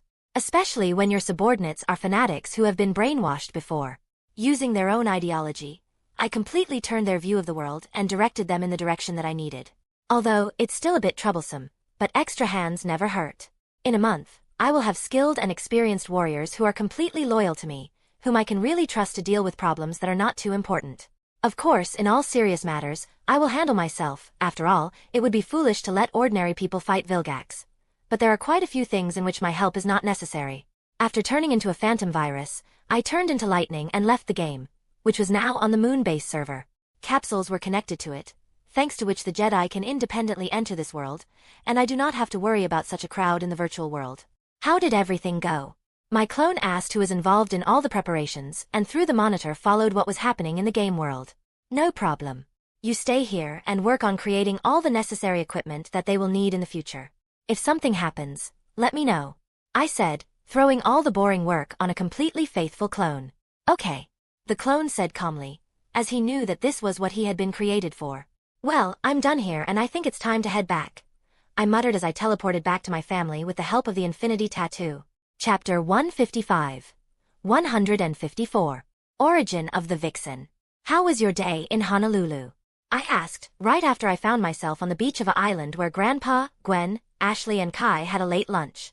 That was great. We explored the city, went shopping, went on a couple of excursions and saw a few sights. It was interesting and fun.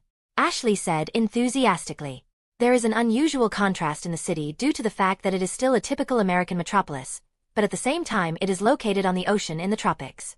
It's weird, but interesting at the same time. Gwen spoke up. Gwen is right. It was quite funny to see the white collars walking around in their suits while everyone else was walking around in t-shirts and shorts. Poor guys, they have to work in a literal paradise while everyone else is sunbathing on the beach and conquering the waves on surfers. Kai said with a grin. Well, this is Hawaii. What else did you expect? A land of contrasts and all that. I said, and then turned to grandfather, who was silent all this time. Well, what do you say? Don't leave me alone with them again if there's even a clothing store nearby, said grandfather wearily, who had to accompany the girls to the shops and be their porter of clothes. Looks like, despite everything that's happened, they're still just normal teenage girls. I looked at the girls, who were completely tortured the old man with their passion for shopping. At least they had the conscience to feel ashamed of it, judging by the averted eyes.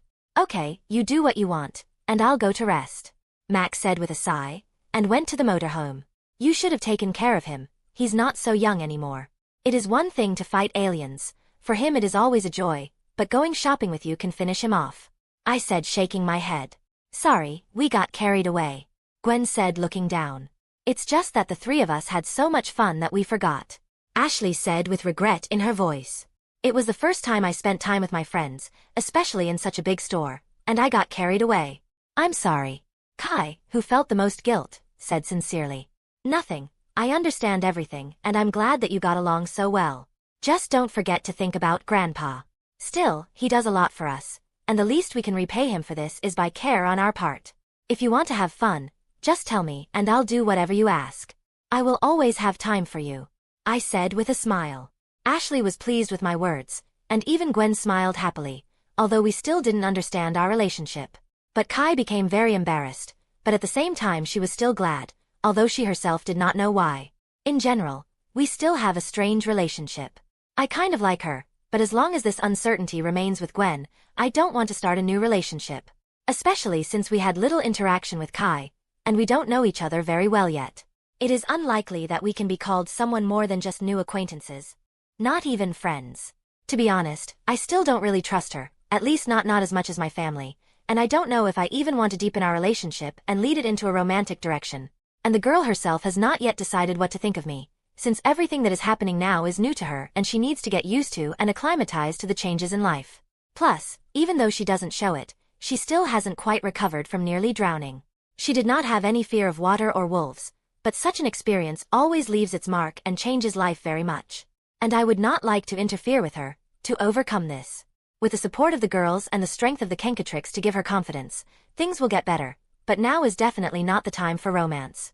I think right now the best option would be to just do nothing and continue our acquaintance, so that we can get to know each other better and become true friends. Who knows where all this will lead, but at least it will be a deliberate and correct decision. Okay, enough about that. Let's get down to business, I said, changing the topic. And what are your plans? Ashley asked enthusiastically. I think this is the right time and place to get some exercise. Gwen, you know best what you need to work on. And you, Ashley, will continue to train to absorb electricity under the guidance of my clone, I said, immediately creating a clone, after a short transformation into Ditto. What about me? Kai asked awkwardly, raising her hand for some reason. Since you're new to all of this, let's first have a little sparring so you understand your current abilities. Thinking for a bit, I said. It's interesting, I've never fought anyone before. Kai muttered thoughtfully, finally showing a bit of her thirst for action, which she was always famous for, but which was a little buried under the influence of recent incidents. Well, then let's go, find a place where you can disperse to the fullest, I said, getting up from my seat. Good luck, shouted Gwen, who had already begun working on her magical abilities, which were now progressing at a very rapid pace. Ashley, too, was already fully focused on improving her abilities and did not even notice that Kai and I left. Waving goodbye, I led my companion to the clearing where I had checked my new aliens yesterday. As we silently made our way through the dense jungle, I decided to diffuse the awkward situation and turn to the girl. Have Gwen and Ashley already talked to you about our situation? Yes, they told me everything. About your watch, aliens, and the fact that you are the heroes that were talked about in the news, said the girl with whom we were alone for the first time since our meeting, when I cured her. And what do you think about it? I asked with genuine interest. Your life is something incredible. Travels, adventures, battles and so on. For me, this is a dream. I always wanted something like that while I lived on a reservation where nothing ever happened. I'm very glad that I stayed with you, although I am afraid that I will be useless, the girl said honestly. Don't worry, no one expects anything from you and we're just glad that you're with us. But, I perfectly understand that you yourself will not agree to be inactive. That's why I gave you Kenkatrix. When you have mastered it completely, we won't have to worry about your safety and you will be able to participate in our adventures. And I will help you with this, I said with a smile. Thanks. It really means a lot to me, the girl said sincerely, and then added, and thank you for curing me then. A lot happened that day and I couldn't tell you, but I'm very grateful to you for saving my life. Don't worry, I was happy to help you, I said lightly, still feeling a little guilty for letting this happen. But thanks anyway. As soon as you appeared, my life changed for the better. I will always be grateful to you for this, the girl said and kissed me on the cheek. Please, I said a little awkwardly, not expecting such bold actions from Kai. Again there was a deafening silence as I stood like a statue and Kai looked at me with a smile. Fortunately, this did not last long, and Kai spoke again.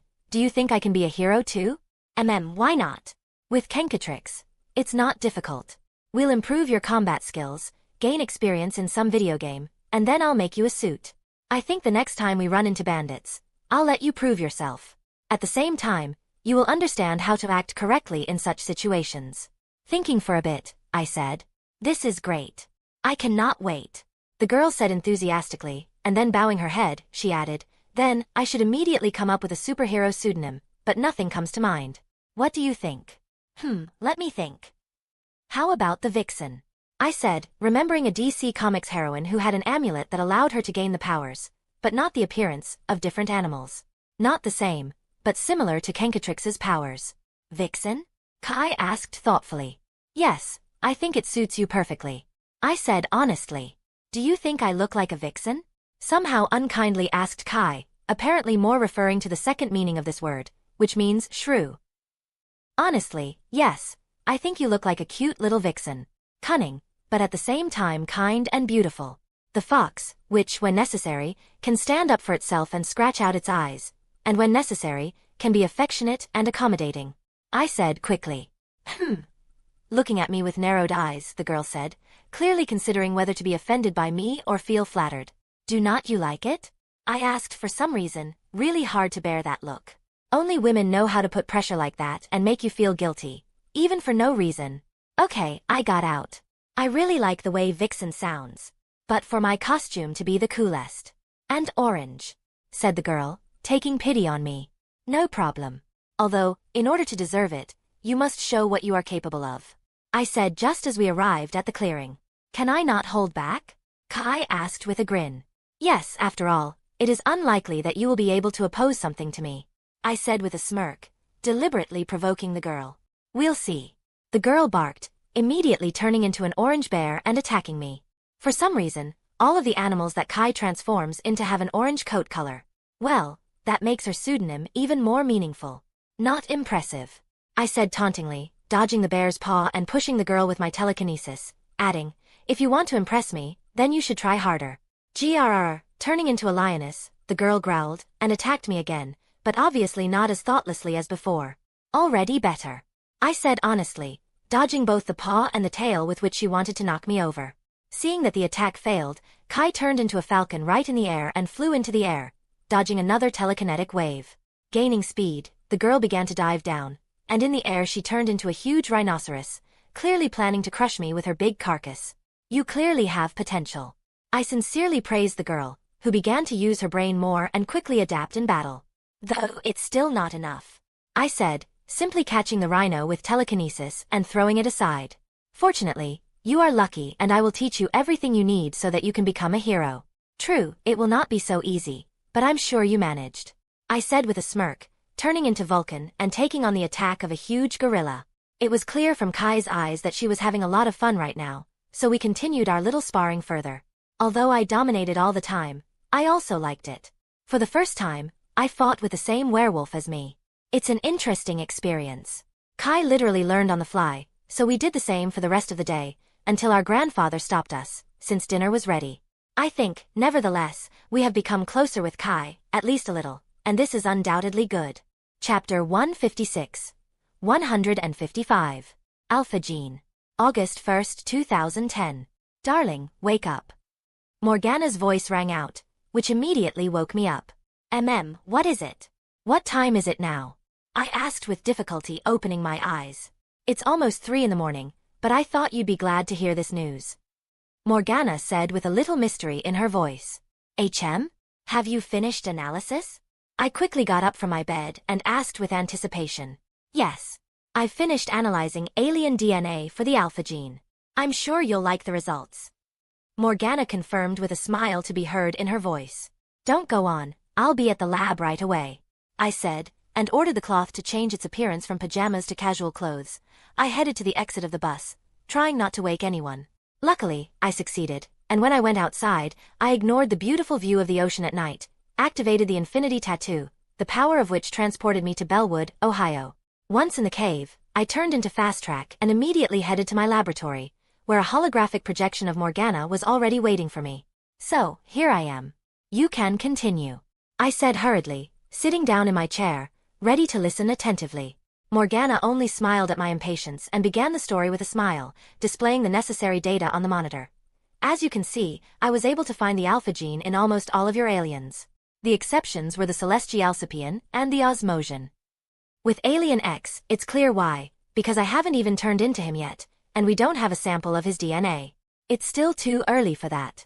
What's wrong with the Osmosian? I muttered thoughtfully, looking curiously at my beautiful AI. As far as I understand, this race is already in its highest form. They just don't need the alpha gene as they have reached their peak of evolution a long time ago," said the girl. "Truth? How curious. Any guess why this happened?" I asked with interest, looking at the helixes of the DNA of the absorbing race. I do not have 100% proof, but I can assume that this is not their natural state. Someone interfered with the natural course of things and changed the race that was the ancestors of the current Osmosians. By the way, this is where their abilities come from. In the past, they either did not have such powers, or they were much weaker. But as a result of interference with their gene, they became what we know them now. Morgana explained in detail. So, experiments. Not too surprising, considering how vast and mysterious this universe is. And this may explain the absurdity of the Osmosian forces, who, if they want, can become the strongest beings in the universe. Have you been able to find something similar in other samples? I asked. No, all the other aliens were far from their evolutionary peak, and had an inactive alpha gene, which I found, but Osmosian DNA helped me notice one detail. Morgana said, again remaining mysterious. Don't torture me with your pauses. Be honest already. I said irritably, bringing a smile to the girl's face, who liked to publish over me like that. Well, I also need to somehow have fun. You know, I get bored, especially when you're busy. The artificial intelligence said with a smirk, having already crossed the line of this definition a long time ago. I understand. I will devote more time to you. When the virtual world is ready, we can have plenty of fun. I promised, rolling my eyes, then elaborated. Is that enough? We can continue? Morgana wouldn't be Morgana if she didn't decide to torment me a little more by giving me a displeased look, which, fortunately, didn't last long. Showing her beautiful smile again, Morgana said, Okay, you convinced me. Looking forward to the day when we can be together in our shared world. Me too, trust me. I said with a smile, really looking forward to this day, although there is a lot of work to be done first. At the very least, it's a very exciting task. So, back to the topic. After studying the DNA of your Osmosian and comparing it with some other DNA, I can come to the conclusion that this race has achieved its current state thanks to the alpha gene, which disappeared after completing its task. The girl explained, reinforcing the whole story with colorful anomalies. Are you sure? I asked seriously. There are some differences, but I found the same markers to confirm it. It looks like the Osmosian gene was just a prototype, while the rest of the aliens have a more advanced version. Morgana said with a nod of her head. If what you say is true, then it can be assumed that someone very long ago artificially introduced the alpha gene into all existing races of the universe, the work of which this someone tested on Ashley's race. I asked, hardly believing everything I heard. It turns out that it is. Morgana confirmed. And it looks like the Osmosians are a successful experiment, since they all activated the alpha gene a long time ago, while the rest of them don't even know about this possibility. I thought thoughtfully. Or vice versa, a failure. Perhaps the one who started all this did not want the alpha gene to be active in every representative of the race. At least this is confirmed by the fact that the new gene has several differences from the prototype. Suggested Morgana. Yes, you are right. This option is more likely. I think this gene is a kind of chance for the true chosen ones, who are able to independently activate the gene in order to transcend the limits of their races. Something like an award for the exceptional members of the race, as Technorg might have been. Although, we can only assume and build hypotheses, since we have no other evidence for what this was done. I said, continuing to comprehend new findings. Or who exactly did it? Morgana added. Several races are capable of this. Perhaps this is again the tricks of contumelias, but again, this is just an assumption, not supported by any evidence. Besides, it's not that important to us. This happened a long time ago, and there is no point in changing anything, because it does not seem to have any negative effect, but rather the opposite. What matters is that the alpha gene is useful to us. I said, leaning back in my chair. And now, all you have to do is find a way to activate it. Morgana said with a smile, supporting my enthusiasm, right? And what do you say about this? I asked, eager to hear my trusty AI's suggestion. During the analysis, I was able to notice a certain pattern in the location of the alpha gene in the DNA strand. Basically, it depended on the physique, the place of origin of the race, the basis of unique abilities, and so on. Over time, I was able to develop a template that helped me find the hidden gene faster, which greatly reduced the search itself, and will make life easier for us in the future. Morgana said. This is of course very good, but what are you leading to? I asked, frowning slightly. Because of this, I was able to roughly predict the wobble of the activated gene. It, of course, brings to the peak of evolution, but on some aspects the influence is much stronger. As far as I can guess, alpha gene improves different aspects of the race, and it all depends on the characteristics of the race. Some will have more physical characteristics, some will lose their shortcomings and weaknesses, and some will get an increase in racial abilities. Added the girl. Clearly, this means that the method with the serum injected specifically for me will not work. Serum implies a comprehensive improvement, and in this case, this option is not suitable for us, since we need to take into account the specifics of each race, which has its own characteristics. I can't create and inject myself with a different serum for each alien. Even with my special body, this could be fatal. I said, understanding Morgan's train of thought. I thought so too. Therefore, the only option left is to influence the DNA of the aliens themselves. Nodding her head, Morgana said. And given that the DNA samples themselves are not stored in the Omnitrix, we need to create some kind of device that will activate the alpha gene during the transformation. Well, or change the codon flow itself. But at the moment, this is not possible. I said, already starting to think about how to implement this. Since the Omnitrix itself is a receiver that receives data from Primus, it is necessary to work with this data. Morgana continued my thought. Right. The device would need to be able to influence this data in order to unlock the alpha gene for each transformation. It's difficult, but with corrodium is possible.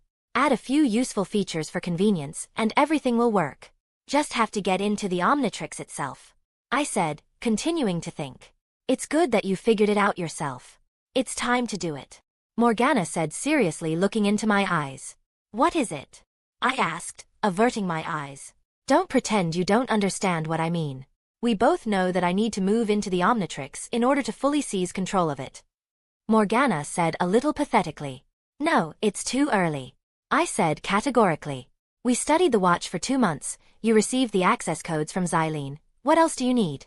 Now is the best time to do it, especially if you want to implement the Alpha Forms project. Morgana asked, leaning towards me, clearly not letting me get off this conversation. It's too dangerous. Even with access codes, we won't be able to completely disable the entire security system, and it will have to be hacked. Who knows what precautions Azmuth took in this case? He's also paranoid and probably has a lot of traps. And don't forget about the Omnitrix AI. I said as I stood up abruptly from my seat. This AI is nothing in front of me. You know that I can easily erase it. And the security system will not become a problem, since we have already studied it enough. In addition, after scanning so many aliens, it had noticeably weakened. Morgana said categorically, showing her hologram, right in front of me. There is still a 30% chance that nothing will work out. I'm not going to risk you. Let's wait a little more and I'm sure we'll find another way to integrate the new system into the watch, I said confidently. But I was created specifically to hack the Omnitrix and take the place of the AI in the clock so that you have full control over it. So that I will always be with you, even when I have a body. The girl said adamantly, speaking the pure truth. That is true, but I believe that the time has not yet come. I have a bad feeling about this and I think you underestimate Azmuth too much. I already made a mistake once with Gwen and the charms, and I'm not going to risk you. This conversation is over. Not wanting to argue anymore, I said, preparing to leave the laboratory. What about my opinion? I also have freedom of choice and now I want to fulfill my destiny. My place is not in the server in your basement, but in the clock on your arm. And you do not dare to resist this. Otherwise, why then did you create me and give me free will? Removing the hologram and showing herself on the main monitor, Morgana demanded an answer. But, I tried to object, but she did not want to listen to me. Please, I want this.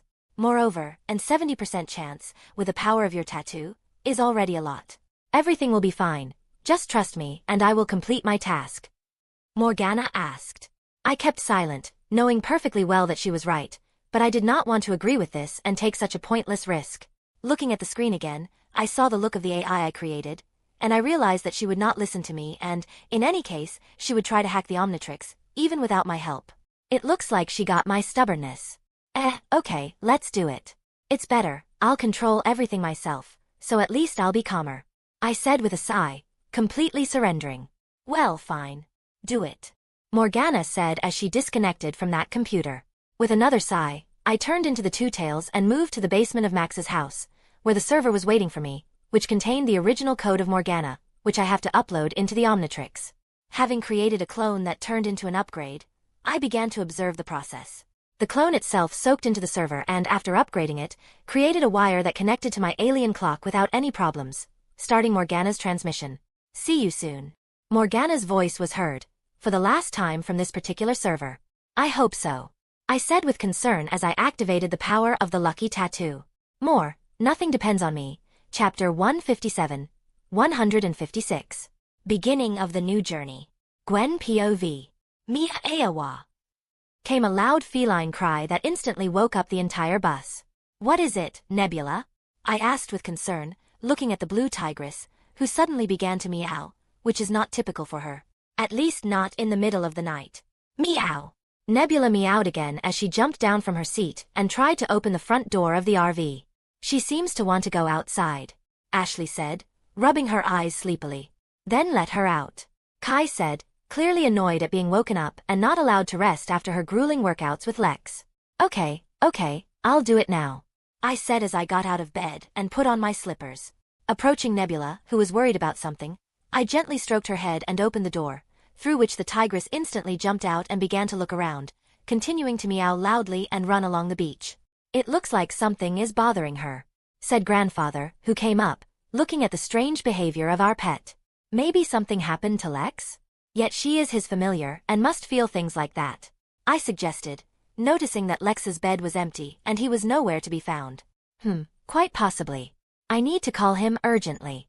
Not without excitement in his voice, said Grandpa, returning for the phone. He always disappears somewhere without warning us, I said displeasedly, although I myself was very worried.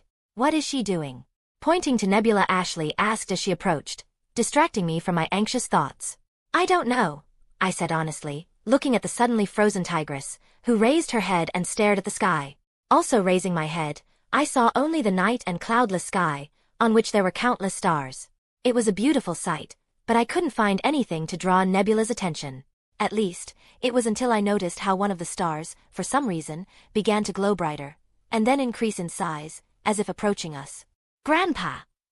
I shouted worriedly when I realized that it was not a star, but a spaceship that was about to land on our island. Don't worry, Gwen, it's not the enemy. Don't you recognize the ship? Grandfather said with a smile, also looking at the sky. Taking a closer look, I examined the outlines of the ship and immediately realized that I had seen it in the past.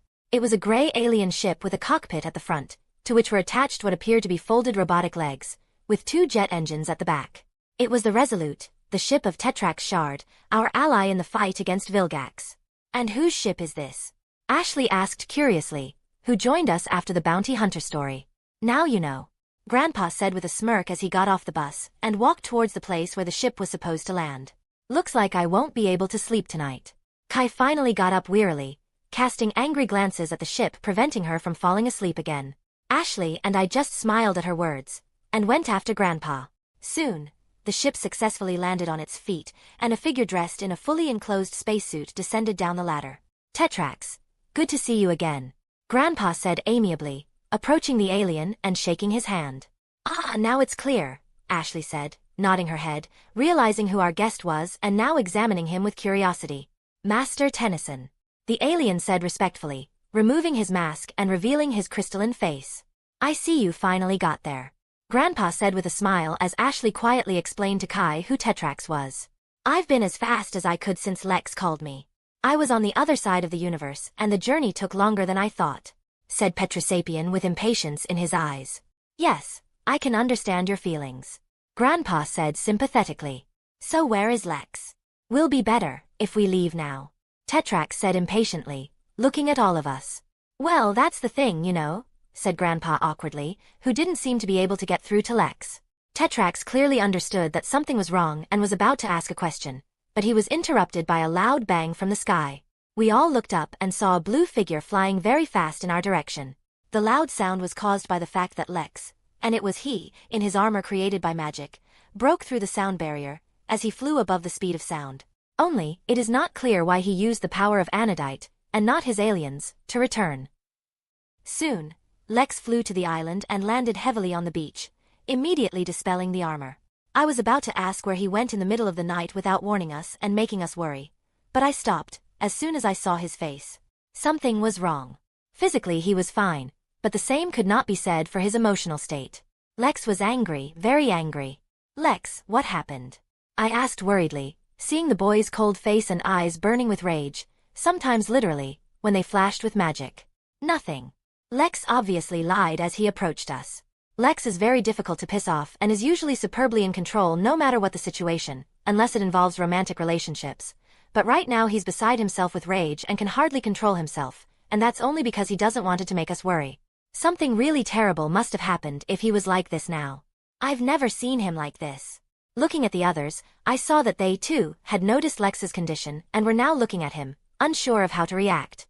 If Lex needed help, he would say, and since he didn't, it means that we can't help him in any way, although that doesn't mean we don't want to. I wanted to at least say something in support and ask again what happened, but I was stopped by Grandpa, who shook his head, clearly indicating that now is not the best moment, and it's best to let Lex cool down. Tetrax. You're already here. Lex said, turning to the alien, who didn't know how to react either. Chem, yes, I arrived as promised. I'm glad to see you. Tetrax said a little nervously, glancing at the magic that was leaking out of Lex a little due to his strong emotions. You have no idea how glad I am that you are here. You arrived just in time. Lex said with a menacing smirk, looking like he was planning something bad. Can we go to Petropia? Tetrax asked, completely ignoring Lex's behavior in order to get his planet back as soon as possible. Plans have changed a bit. First, we need to visit another planet. Lex said, obviously not going to listen to any objections. Tetrax was clearly at a loss for words, not too pleased with what he heard. Lex, what happened? You have to explain at least something. Grandpa asked delicately. Unfortunately, delicacy didn't help much, and Lex clenched his fists in anger as his magic began to run amok even more. Luckily, he quickly calmed down and after a couple of seconds said, the Omnitrix has been deactivated. Having comprehended what was said, we all looked sharply at his hand and saw his watch, which returned to its original appearance and seemed to have lost all colors, become gray and lifeless. Before anyone could ask anything, Lex continued his explanation. While he is in this state, I cannot turn into aliens and I will not be able to help you, Tetrax. The only one who can fix this is the clockmaker. It is to him that we must go. I understand. We just don't have a choice. Without a clock, nothing will work. In that case, we need to hurry, said Tetrax, hardly accepting that the fulfillment of his dream is difficult. Right, Lex said, and after looking at us, he added a little softly, I'll be back in a few days. Everything will be fine. Don't worry. And don't get in trouble. All troubles will go away with you. Ashley said, the only one who had the courage to do so. Maybe it is. With some strange intonation, Lex said, and then added, take care of yourself. Let's go, Tetrax. The alien nodded and led Lex into his alien ship. Nebula followed them, clinging to her master's leg and obviously not going to leave him. Grandpa, I pleaded, looking at Lex's back. It's okay, go with him. I don't know what happened, but he needs support now. I think your mere presence will help him. Grandpa said softly, also worried about Lex, but knowing that there was nothing he could do about it right now. Are you sure? I asked, looking at him and Ashley and Kai. Grandpa just smiled and gave a thumbs up as Ashley said with a smirk, it's your turn to go on an adventure with Lex. Let's go. Now is not the time to think about it. He clearly needs help. I said sternly, but then I added, but nevertheless thank you. Don't worry, we'll be fine. Tomorrow we will go further and spend the whole day on the road. Grandpa added to lessen my anxiety. Okay. Thank you. I said sincerely. Good luck. Kai finally said. Nodding my head, I immediately ran to the Tetrax ship, and at the last moment managed to jump inside before the gangway was completely closed. Too bad I'm still in my pajamas. Where to now? I thought as I looked around the spaceship's vast storage room, where there was no sign of Tetrax and Lex. Chapter 158. 157. Way to Xenon. Gwen POV. Moving forward from the locked gangway, I looked nostalgically at the cargo hold of the Tetrax ship. And although I have never been here, the whole situation reminds me very much of the time when I was on Normandy. Of course, I understand that everything that happened there was not real, but it's hard to just forget the adventures that I went through in pursuit of Saren. True, this does not solve my current problem, because I do not know where to go. This place is so huge that I seem to be already lost, even though I walked only a few steps. But when the ship starts to take off, it can become dangerous, especially when we start to pass through the dense layers of the atmosphere. I need to find a safe place. 1. Gwen. Yay! I screamed in surprise when someone put a hand on my shoulder. Don't be scared, it's just me. Lex said calmly. It was he who was behind me. Lex. Don't sneak up on me. Still not moving away from fright, I shouted, holding my chest. I didn't mean to, you just hovered in your thoughts and didn't even pay attention when I called you, Lex said, seeming to calm his raging rage a little. I'm sorry, I got lost and couldn't figure out how to find you and Tetrax. I said honestly. Nothing, I understand. But you shouldn't have come here, Gwen. You should have stayed with Grandpa. Lex said, clearly concerned for my safety. I couldn't just leave you alone. I can see that you're not okay. Maybe you can tell me what happened? I asked softly, moving closer to Lex.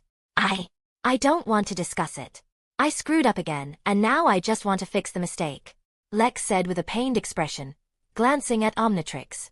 Nothing, I understand. You don't have to say anything else. Just let me support you.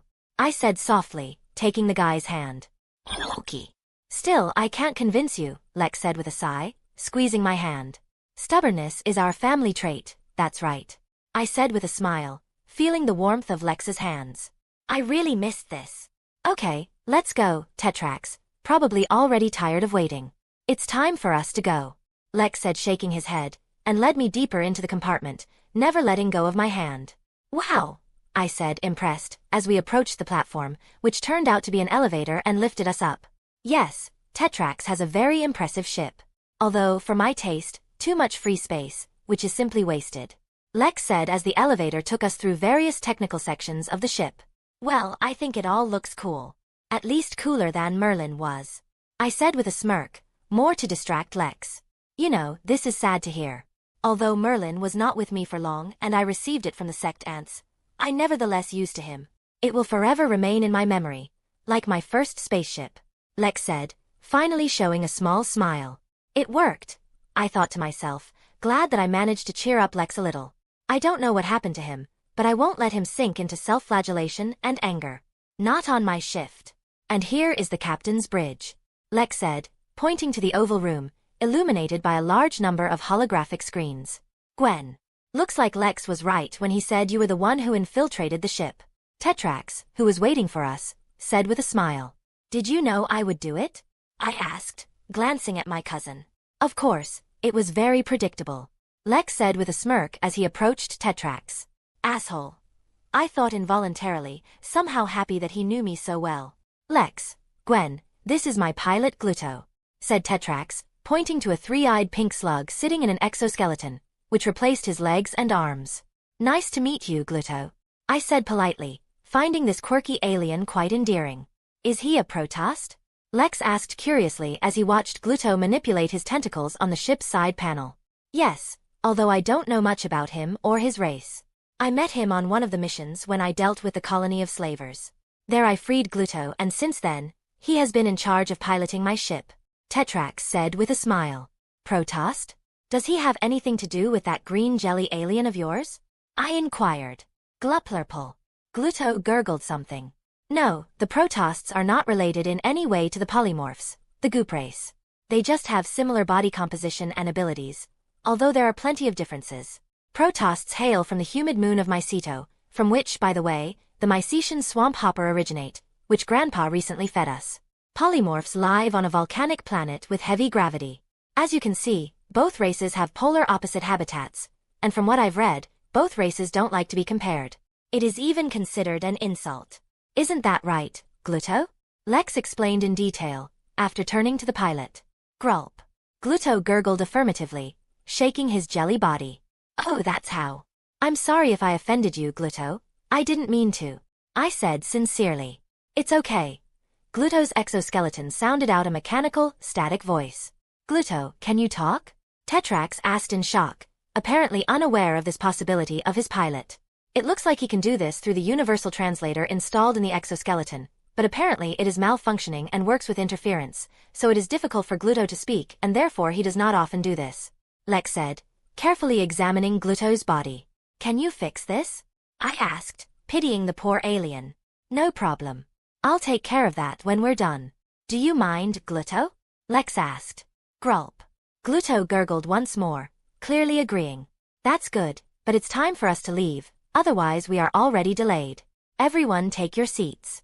Tetrax said, immediately sitting down on a large chair specially designed for him. The climb will be a little hard, so sit still and don't get up until the artificial gravity kicks in, Lex said as he sat me down in one of the passenger seats. Okie. I said with some enthusiasm, grasping the handrails that lowered and fixed me in the chair. Okay, everyone is ready. Go ahead. Gluto. Tetrax said as Lex took his seat. Gluto shook his body again and began using his tentacles and robotic arms to type something on the ship's side panel very quickly. Soon, the ship itself shook a little and we began to slowly rise into the air, until suddenly they rushed forward, so fast that I was slammed into a chair and my face began to blur from the pressure. Fortunately, this did not last long and soon we found ourselves in the weightlessness of space. All pressure was gone, as was gravity, which Gluto immediately returned. Ugh! I sighed heavily, removing the handrails. How are you? Lex asked worriedly as he approached. It's okay, I just didn't expect it to be so hard. On Normandy and Merlin, it was quite different. I said as I struggled to my feet. Well, you compared. Merlin was built for comfortable and fast travel, such a space yacht, and Normandy was just a simulation that imitated non-existent technology for flight. Lex said. Yes, I know, I said with a sigh, trying to hold back the urge to vomit. Don't worry, you'll get used to it soon. For everyone, the first time is the hardest. Tetrax said with a smile. I don't want to hear it from a humanoid crystal, I said a little rudely. Oh, Tetrax said awkwardly, realizing that his physiology made him much more resilient for such things. Here you are, Lex said as he handed me a bottle of water. Thanks, I said quickly, greedily starting to drink water. Glau Prolvial. Gluto gurgled something as he continued to press the holographic panels to control the ship. Exactly, we need to find out where Azmuth is. Luckily, I have a scanning device on my ship that will be able to detect Azmuth DNA signature on the watch, and we should be able to find it without any problems. Tetrax said. No need, I already know where he is hiding now. Lex said calmly. Oh, where are we heading to? Tetrax asked curiously. Gluto and I looked with interest at Lex, who answered only, Xenon. Xenon? Tetrax asked with some doom in his voice. Yes, Xenon, Lex said, nodding his head, seemingly not worried at all. I have a bad premonition, I thought, watching the reactions of Tetrax and Gluto. It doesn't seem to be that easy. Chapter 159. 158. Way to Xenon 2. Gwen POV. This is all very strange, muttered Lex, with whom we were in the hoverboard free flight simulator room together. What's strange? I asked, keeping my balance and continuing to fly through the sunset clouds on my own flying board that Lex once gave me. We've already been flying for more than 12 hours, and nothing has happened. Lex said, flying beside on another board that Tetrax had given him. You mean everything is too quiet? I guessed, making a sharp turn to go around the holographic rock that appeared in front of me. Well, yes. There were no problems with the ship, no attacks, no space pirates encountered, no escape pod, not even a trace of Vilgax yet. Considering how things usually happen in our lives, this is very unusual. Lex said thoughtfully. I can't disagree with you, but it doesn't always have to be like this, right? Tetrax said that Xenon is in an uninhabited system, so it's not surprising that we didn't meet anyone on our way there, given the size of space. And Vilgax just doesn't know we're in space. Moreover, according to you, he is now busy preparing a plan for revenge. I thought for a moment, I said, glad that my idea of bringing Lex into this room helped him relax even more, although not completely. So it is, but knowing this octopus, I'm sure that after learning that I left the planet and now, in fact, I am in his territory, he will not be able to not use this chance. Even if he can't do anything significant to me, he will at least try to annoy me. Lex said with a slight frown. Maybe you're right, but the chances of Vilgax finding out about our journey are pretty low.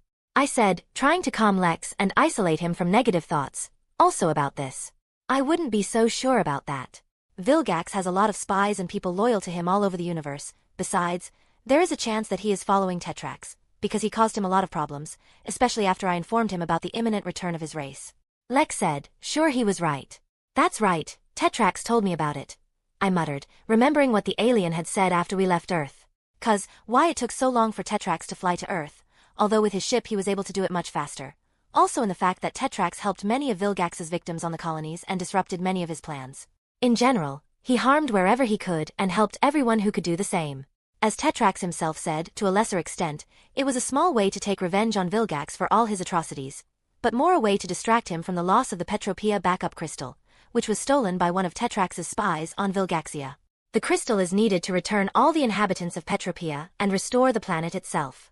This crystal was once foolishly stolen by Tetrax himself and given to Vilgax, who in turn, thinking that it was just a powerful source of energy, used it to destroy the planet Petrosapiens, because they refused to obey him.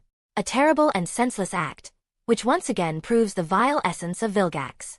As a result, one Tetrax from the whole race survived. Tetrax, of course, regretted what he had done and, wanting to fix everything, joined the militias who fought against the power of Vilgax. Also, it was this event that prompted Tetrax to look for the Omnitrix, because he was just the same and was created in order to preserve the DNA of sentient species in case any of them ever become extinct, which would allow the Omnitrix to restore them to life. Tetrax was hoping for something like this, but he later visited the ruins of Petropia and was able to learn about the true purpose of the backup crystal, which actually contained the genetic backup of every Petrosapiens ever born. Using a crystal and an ancient alien from the Crystalsapian race, it is possible to bring everyone back to life. Although, paradoxically, this again requires the Omnitrix. Tetrax is lucky that his mistake can be corrected relatively easily. With humans, such a trick would not work. Luckily for Tetrax, Lex is only too happy to help him, as he has long since repaid his mistake, even though he doesn't think so himself. Tetrax already has a backup crystal, so the matter remains small. True, first we need to return the Omnitrix to working condition, which we are going to do when we get to Xenon, but Lex is clearly worried that this will not be so easy to do. And frankly, I think he's right. I was going to say something that could support him, since now this is my main task, because the guy is now very unstable emotions, but I was stopped by Tetrax's voice coming from the intercom. Gwen, Lex, urgently return to the captain's bridge. It looks like we have a problem. Oh, just as I thought. At least won't have to wait for the trick anymore, Lex said, shaking his head, and jumped off his hoverboard. I did the same and folded the board and went to the captain's bridge, following Lex. Standing on the platform again, which in a few seconds brought us to the place, we went through the open door and looked at Tetrax sitting on his chair with a question. There is an asteroid belt ahead, Tetrax said, pointing to a large holographic monitor that showed the feed from the cameras at the front of the starship. And? Lex asked gloomily, looking at the line of boulders dangling in space. There are no problems in the belt itself. Gluto will be able to overcome it without problems. But the trouble is that I feel a catch here, Tetrax said thoughtfully, carefully looking at the screen. Do you suspect a trap? Lex asked. Honestly, yes. Everything is too calm and I can't shake off the idea that something is wrong. My gut tells me that this asteroid belt is wrong, Tetrax said with a sigh. Yes, I understand how you feel. Lex nodded his head. You guys are both scary paranoids. Shaking my head, I said. Paranoia saves lives, Lex said confidently. I agree. Tetrax added absolutely seriously. All right, whatever you say. I decided not to argue, I said, and then asked, returning to the topic. But we can't just stop here just because of your precaution. Is there any way to check this asteroid belt for traps or ambushes? The ship scanners can't read anything, though that doesn't prove anything. Any ideas, Lex? Tetrax said. Without the Omnitrix aliens, there aren't many options. Lex answered thoughtfully, and then added, with my telepathy, I don't feel anything, the distance is too great, it also touches for my supervision. Only magic remains. Do you have a spell that can test several thousand kilometers of empty space? I asked skeptically. Oddly enough, yes. It does take a lot of mana though, Lex said as he pulled out his grimoire that Hope had given him. He never let me look into it, greedy. Opening the book on a seemingly random page, Lex hung in the air in a lotus position, and then folded his hands in front of his chest and began to read a spell in an unknown language. Assassin Keys by Ho Nim Di Ankasa. After that, Lex's eyes shone blue. A huge amount of magic began to gather between his hands, which he was trying to keep in the form of a ball with obvious difficulty. After a few seconds, he succeeded, and in addition, Lex compressed his mana into a small pearl, from which I felt such power that goosebumps went down my spine. That might be enough to destroy half the planet.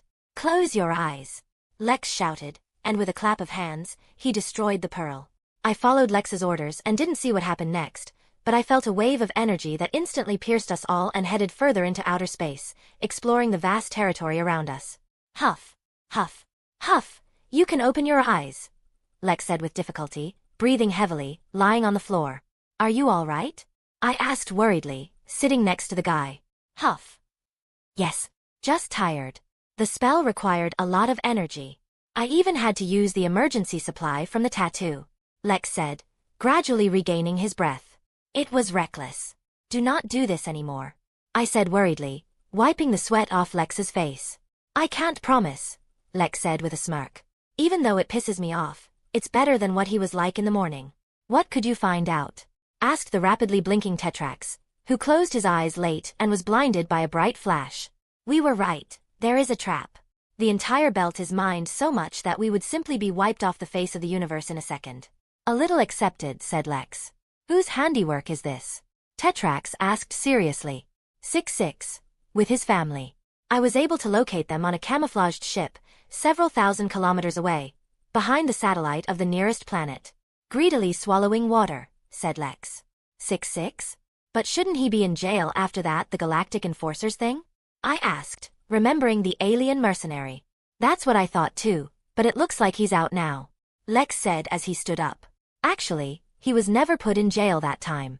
Tetrax spoke up. So these heroes losed him after all? Lex asked irritably. You can say that. They are all dead. Tetrax said grimly. Seriously? Lex asked in surprise. Yes, and this is the work of Vilgax. More specifically, his subordinates. Not too long ago, they attacked the Galactic Enforcers base and killed the whole trio, and for some reason they took Ultimo's corpse. I have never been able to find out the reasons for this, or why they were attacked at all. 6-6 was then able to escape and appears to be working for Vilgax again, Tetrax said, with anger in his voice. It doesn't get any easier from time to time. Looks like Vilgax is really serious this time. Lex said, and thought about something. And how could they find us, and also set a trap? I asked. Honestly, I don't know. A week ago I fought 6-6 and his brother on one of Vilgax's colonies, but fight ended before it could begin, for some reason they quickly retired. Tetrax shook his head. Before I could ask anything else, Lex took the floor. Check your suit, you'll probably find the bug. I think that meeting was scheduled to tag you, and when they did, they left. Tetrax nodded seriously and removed some of the equipment and released sharp crystals all over his body, which passed through the suit without problems, since it was created for such a thing, which cannot be said about a small device that was destroyed and fell from under the alien's armpit, strongly spark. You were right. I was followed all this time. Tetrax said angrily, returning to his normal form. And now what we can do? I asked, voicing the question that was on everyone's mind, Chapter 160. 159. Way to Xenon 3. Gwen POV. We can't let the trap go off and explode. After a moment of silence, Lex took the floor. If you're right about the power of the explosives, then it's true, Tetrax said with a nod of his head. Why? I inquired, adding, except for the obvious reason that it could kill us if we don't get out of here, of course. This planetary system is habitable. On 2 planets there is life, albeit primitive. An explosion of such force, especially in the center of an asteroid field, could disrupt the orbit of the entire system, leading to dire consequences. Tetrax said, displaying a hologram of the solar system in which we were now, with a sullen expression on his face. Is it that serious? I asked with concern, looking at the 2 stars and 5 planets that were part of this planetary system. It's not a 100% chance, but the chance is quite large. We cannot predict the exact outcome of the explosion. Everything may end without consequences, or it may end in the extinction of both races. But it's definitely not worth the risk. Moreover, the catastrophe can also affect neighboring systems. Lex said as he got up from the floor he was sitting on, regaining his strength. Now I understand why you are so afraid of Vilgax. He is an absolute lunatic. I said with horror, realizing that this bastard is capable of conscientiously conceive such a thing, just for the sake of our murder. Pretty typical approach for Vilgax. Not single destroyed planet is on his hands, and there is nothing new in such a method. A bit too calm, Tetrax said with a shrug. I'm more surprised that 6-6 and 7-7 agreed to a job like this.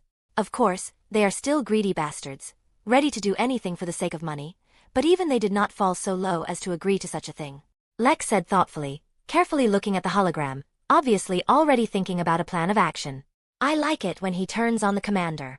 Most likely, they are not even aware of the power of the alleged explosion.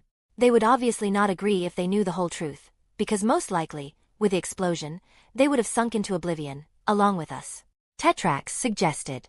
It is truth too. This is just in the style of Vilgax. Especially since 2 mercenaries are not such a big price to pay for killing insects that interfere with the plans of the great Vilgax. Anyway, the Omnitrix would survive this, and Vilgax would be able to find him without much trouble. Lex said calmly. Grulp gluyurp. Unexpectedly, Gluto entered into the dialogue, who had been controlling the ship hovering in cold outer space all this time. Gluto right, time is running out. Sooner or later, our opponents will realize that something is wrong, because we have been in one place for too long. At any moment, they can activate the charge. It's time to act. By some miracle understanding Gluto's message, Lex said seriously. What did you think? I asked with a smile, noticing the familiar gleam in the guy's eyes. A lot of things, but we need to act quickly now, so our best option is to set off an electromagnetic pulse of sufficient power to disable all the explosives and 6-6's ship. Lex said. Will it work? Tetrax asked, clearly concerned about the difficulty of carrying out such a plan, in our present situation. Still, there is no supernova ready for an explosion nearby that can help us. It will be difficult, but possible. From what I've been able to learn from my recent spell, the bombs that Vilgax used are quite simple and use a simple electronic mechanism to activate. Apparently, he decided to save money. We are certainly lucky in this, Lex said, pulling several vials of purple liquid from his ring. Is this really what I'm thinking? Well, since you're sure, I won't stop you. Our survival is now in your hands, Tetrax said a little pathetically, and then asked with all seriousness in his voice. What should we do? Nothing to you and Gluto. Monitor the condition of the ship and be on the lookout just in case, Lex said, and then looking into my eyes he added, You, Gwen, have to do the most difficult thing. It is necessary to protect the Resolute from the impulse so that all the electronics do not fry. It will be very bad if this happens. And stupid.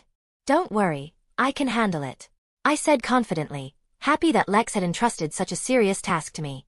I didn't doubt you, the guy said with a smile, and in one fell swoop drank the liquid from 5 test tubes at once, then adding, use all the protective and barrier spells that you know, as well as the powers of Anodite. Do not save your strength, as the impulse will be very powerful. Okie, I said, while watching with concern, as signs of various aliens began to appear on Lex's body, and all because of the action of the Mr. Hyde formula. Then I went. Do not create an EMP explosion inside the ship, Lex said with a laugh, when his legs turned into blue flippers, just like an amphibian, and his head began to grow and his brain showed, just like a brainstorm. You should take a spacesuit if you are going into open space, Tetrax advised, watching Lex's metamorphoses with obvious shock, when his hands became like Lodestar. Don't worry, I have mine, Lex said, and black ribbons escaped from his body, which, wrapping the guy's body, turned into his usual suit, at the same time hiding the new changes that were happening to his body. Although, it was noticeable that he became much shorter, and his figure began to resemble a battery. Good luck, I called out one last time before the door closed behind Lex. Don't worry, he'll be fine, Tetrax said reassuringly, patting me on the shoulder with his heavy hand. I know, I don't doubt him. His plan will work as always, but, I said with a smile, stammering at the end. Yes, I understand. He's clearly not okay. Although outwardly he calmed down, but it is clear that he is only holding back. I don't know what happened before I arrived, but it was something that had a very strong effect on Lex. I didn't think that a man like him could lose his temper so much, Tetrax said with a sigh. I didn't think it was possible either. The problem is, I don't know how to help him. He won't let me, I said sadly, feeling pain in my heart because of my helplessness. Don't worry, you already helped him.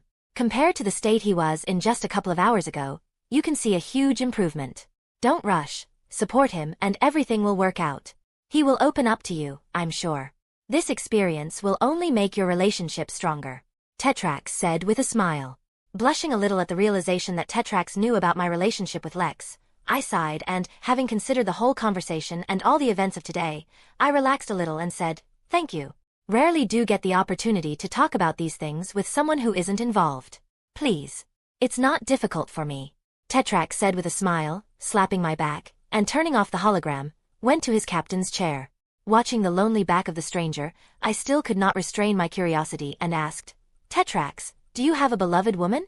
It's just that you speak so confidently. You clearly feel the experience, and I was interested to know the details. Petrosapien twitched at such a straightforward question, and looked away, clearly not intending to answer anything, but I saw that his cheeks had changed their color a little, compared to the rest of the crystal face. I never thought that a humanoid crystal could turn red, but it seems that such a thing is possible in this world. Now, I'm wondering what Tetrax is hiding and why he would show such a cute reaction. I need to know everything about everything. My feminine curiosity was piqued.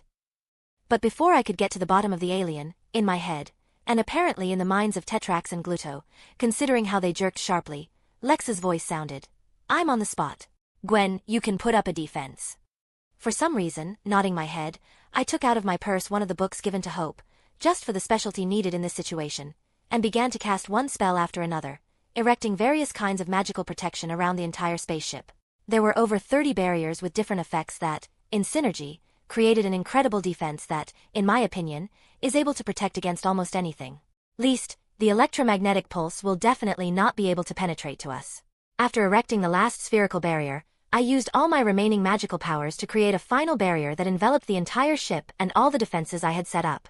As a result, it turned out that now the Resolute, was glowing with a pink light, from the overflowing protection. I have something to be proud of. Well done, Gwen. You've been training all this time for nothing. This is an unbelievable display of magic. Lex's voice sounded only in my head.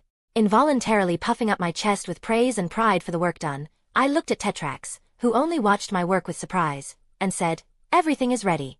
Okie. I think we should take your seat. Tetrax said, fastening his seatbelt just in case.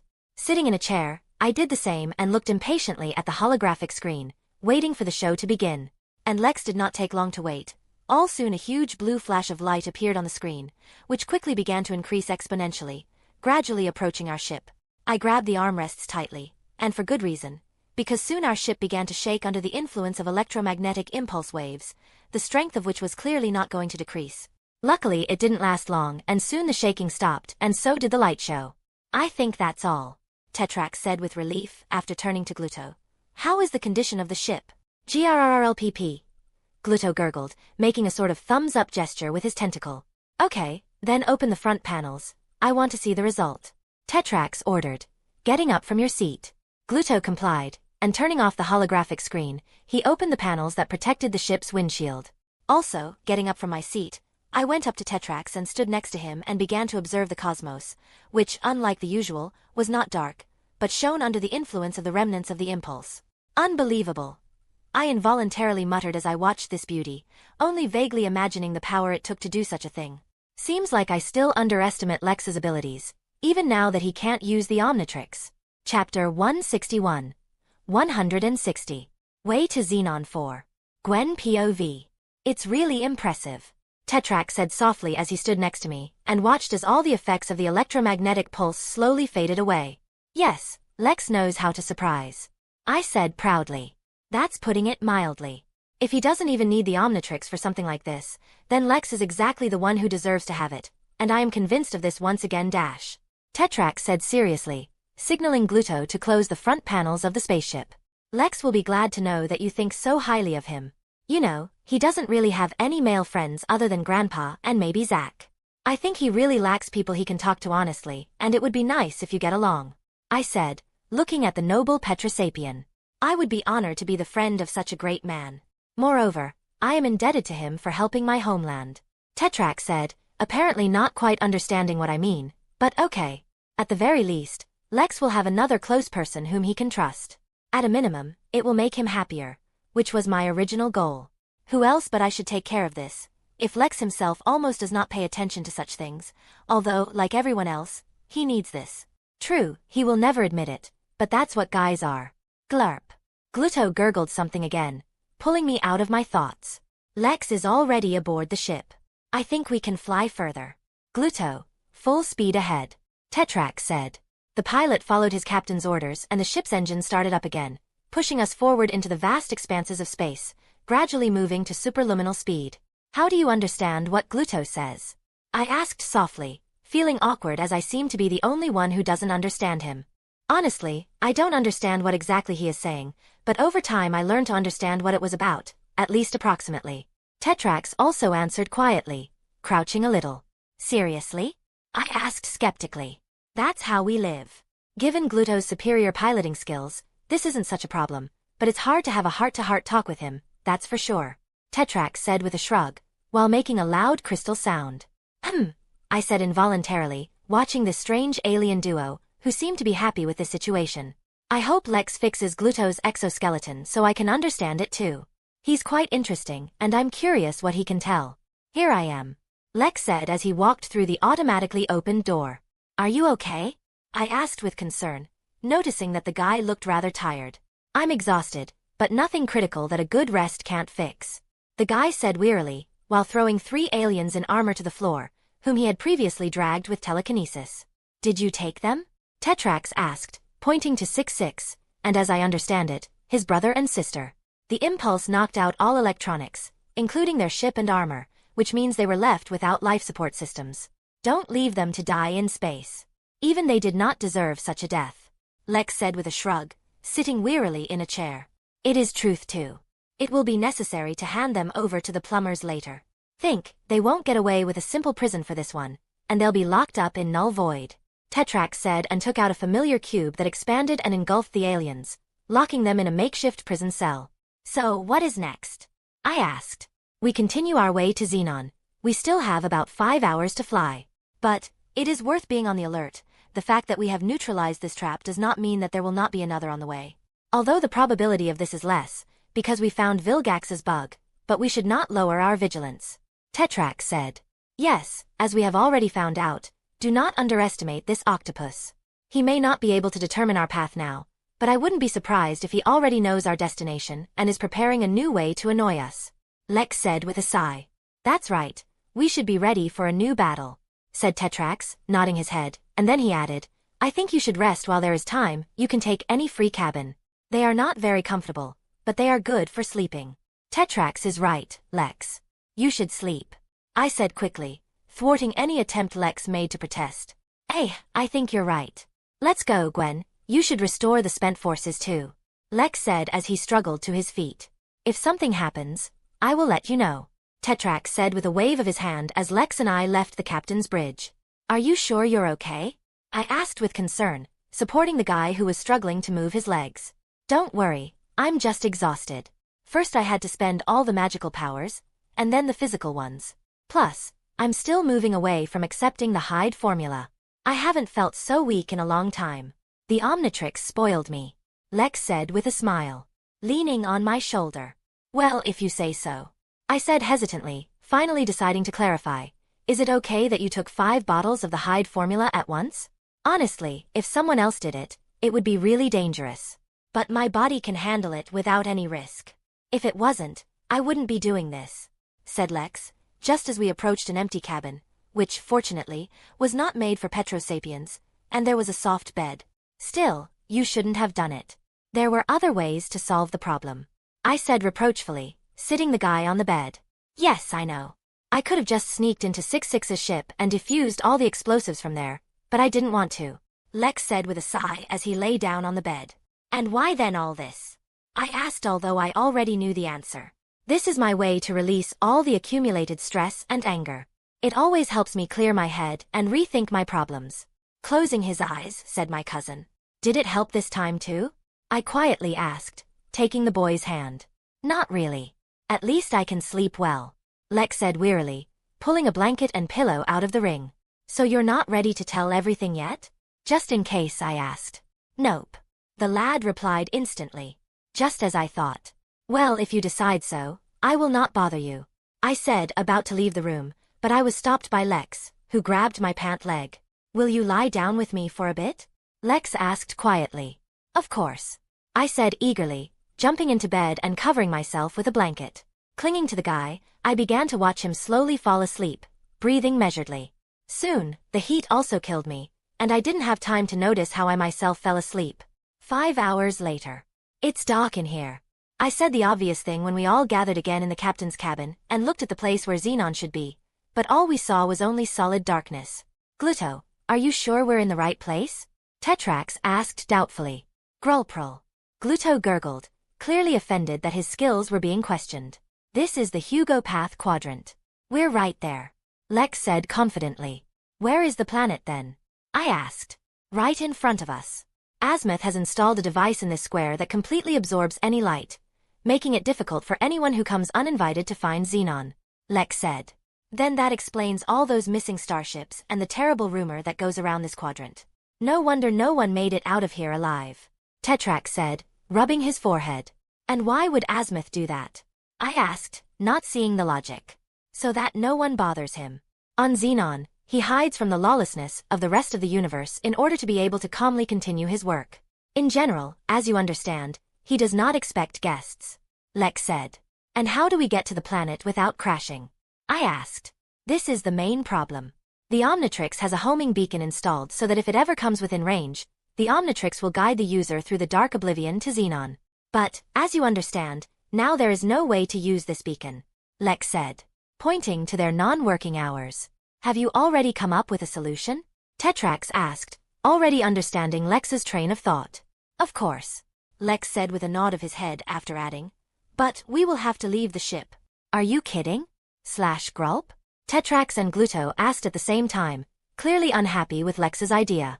Listen, I have a spell that can lead us to Azmuth, who is obviously on the planet. But the problem is that all of Xenon is surrounded by asteroids and the remains of many starships, which act as a natural defense. With this ship, even with Gluto's impressive skills, there's no way we can blindly reach the planet just by following the spell tracker without destroying the ship, Lex said with a sigh. And your decision to quit the Resolute? Tetrax asked, not too pleased. Don't quit. We will leave it and go into outer space, where I will guide us to the planet.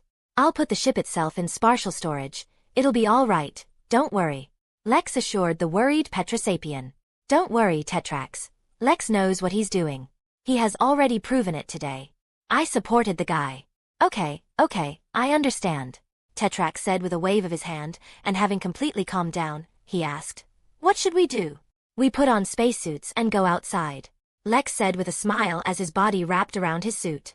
Without hesitation, I pulled on my belt and donned my suit, which, although not designed for space, had an oxygen supply and could withstand the vacuum of space for a couple of hours. Lex, as always, foresaw everything in advance. Tetrax was already wearing a spacesuit, so all he had to do was put on a mask, but Gluto had to leave his exoskeleton and move into a one-piece spacesuit, which was in the cargo hold. In this suit, he was very similar to the Volus from the world of Jane Shepard. I even involuntarily laughed at this, although only Lex understood why. Once we were all ready, we entered the pressurized compartment, from which we were thrown into space. Before we could fly too far, Lex caught us with his telekinesis and pulled us towards him, binding each of us with a rope made of magic. As promised, he moved the ship into his ring, and then began to cast a spell, using gestures. True, in the end nothing happened and the spell did not work. What? I asked, using the communicator in my helmet. It looks like Azmuth has some kind of protection that prevents him from being found using magic, Lex said angrily. It seems, he really doesn't want to be disturbed, Tetrax said. And now what? How do we find Xenon? I asked, continuing to swim in weightlessness. Fortunately, there are other living beings on this planet that I can find with a spell, Lex said with a smirk, and used the same spell again at the end, indicating the target in the form of Floraruna. This time everything worked, and a beam of magic shot out of Lex's hands and flew into the darkness of space. It seems that the light-absorbing device also affected the spell, turning the thick beam into a thin thread, but fortunately, this did not prevent the spell from working and we can find a way. Let's go, exclaimed Lex and flew after the beam, pulling us after him, while diligently flying around any debris that was in the area. Chapter 162. 161. Xenon. Gwen POV. For the next 2 hours, we slowly flew forward, constantly stopping to circle this or that piece of debris that obstructed our path or to break through the thickness of the centuries-old debris. Sometimes we saw small pieces of stone and metal that only Lex seemed to be able to see, but more often than not, huge and fragmented ancient ships appeared in front of us, in comparison with which we were like ants in front of an elephant. Seeing the fate of even such giants that have sunk into this eternal darkness, Tetrax thanked Lex for persuading him not to fly here on his ship, and I can understand him. Seeing this cemetery close, I can easily imagine our sad fate in the event of a collision with this protective wall. Azmuth is truly brilliant genius if he could come up with such a simple way to keep anyone away from his planet. In fact, just turn off the light. Of course, this was done on a vast territory of outer space, but the decision itself is banal to the point of insanity. Now, it's even harder for me to imagine what this brilliant alien is like. We are almost there. Lex's voice came over the communicator, drawing our attention. Looking ahead, I saw how in the darkness of space, a faint glow slowly appeared, the intensity of which gradually increased, and soon we had the opportunity to consider Xenon. The planet itself was quite small, 10 times smaller than the same moon, and had the shape of an irregular oval. Thanks to the unusual green glow, which somehow could still make its way through the eternal darkness here, the planet had an unusual color and a certain mystical beauty, which was further enhanced by 2 systems of rings that surrounded the planet, while intersecting in the center. What a beauty! I exclaimed with delight as we circled another large asteroid under Lex's guidance. You really don't see this every day, agreed Tetrax, who seemed to be swayed in some way by our unusual mode of travel. If it wasn't for the death field surrounding the planet, I would agree with you. Lex said ironically, then added, we're entering the atmosphere, the descent will be a bit rough. Immediately after Lex's words, under the influence of Xenon's gravity, we began to fly much faster, getting closer and closer to the surface of the planet. And before we feel all the delights of falling from the height of the exosphere, a spherical barrier appeared around us, which protected us both from friction and from the load on our bodies. Still, only Tetrax can survive such a fall among us. Well, maybe Gluto, given his jelly physiology, but it's better not to check it. As the outer layer of the magical barrier ignited, Lex began to gradually reduce our speed using his telekinesis. It was tricky given our great speed and the need to do it very carefully so as not to create an overload, but Lex managed and we slowed down, eventually landing peacefully on the planet. Welcome to Xenon, Lex said with a smile, waving his hand and pointing at the view around us. The entire surface of the planet was like a canyon, at the bottom of which was yellow-green moss, from which strange mushrooms grew, and large trees covered with mucus. Also, huge cylindrical rocks protruded from the ground, located everywhere in a chaotic manner, and it was on one of these rocks that we landed. It seems that the air here is breathable, although there are many unknown gases in the atmosphere, but they do not pose a danger, Tetrax said after checking the readings on his PDA, immediately removing his mask. Why is it so light in here? Shouldn't it be dark in here because all the light is being absorbed? I asked, also removing my mask, but leaving the rest of my costume, just in case. It's because of the gases that Tetrax found. Due to the combination of these gases, Xenon glows with such a green glow that is visible even from space, even with the device installed by Azmuth. Also, due to the presence of these gases, here, despite the complete lack of access to sunlight from the nearest star, it is always light and maintains approximately the same temperature, suitable for local flora and fauna. Lex explained in detail.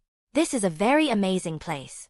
I have never seen anything so unique and I don't think I will ever meet again, Tetrax said with admiration in his voice. It's because it's artificial, Lex said with a shrug. Artificial? Are you saying that Azmuth created this planet? I asked in disbelief. Didn't create it, but remade it for myself. The choice fell on Xenon, because due to the presence of the unusual gases here, Azmuth could create a light-absorbing device without worrying about destroying the local ecosystem. With a little help from him and the Floruna, who have been resettled here, local life itself adapted to the absence of the light of the sun and created its own source of light. In addition, Xenon is home to some of the rarest plants in the galaxy, most of which were planted by Azmuth himself, Lex said, holding up a piece of moss that also glowed faintly. He really is a genius, I said, impressed. These are still flowers. If you knew what else he could create, Xenon would not have impressed you much. But we have to admit, he did a great job here. It's just a pity that he did it in order to escape from the world, Lex said with a sigh. Looks like Azmuth really wanted to be left alone. Will he be glad we disturbed him? Tetrax asked. Like any genius, Azmuth is very arrogant, stubborn and has a terrible temper, so he won't be happy to see us anyway. Especially when he finds out what happened to the Omnitrix. Unless of course he already knows. Lex shook his head. And how can we convince him to help? Tetrax asked, raising his crystal eyebrow. Leave it to me. I have leverage to help convince him, Lex said, clearly hiding a wicked smirk behind his mask. I hope you're right, Tetrax said a little uncertainly, and then asked, how do you know so much about the watchmaker? Have you met him before? No, but I have met people who know him very well, and they have told me a lot, including that he is hiding on this planet and where he should be approximately now, Lex said, clearly hinting at his alternate variants. Then where are we now? I asked. To the same place as before, Lex said, pointing to the beam of magic that reappeared, which pointed somewhere to the east, it seems.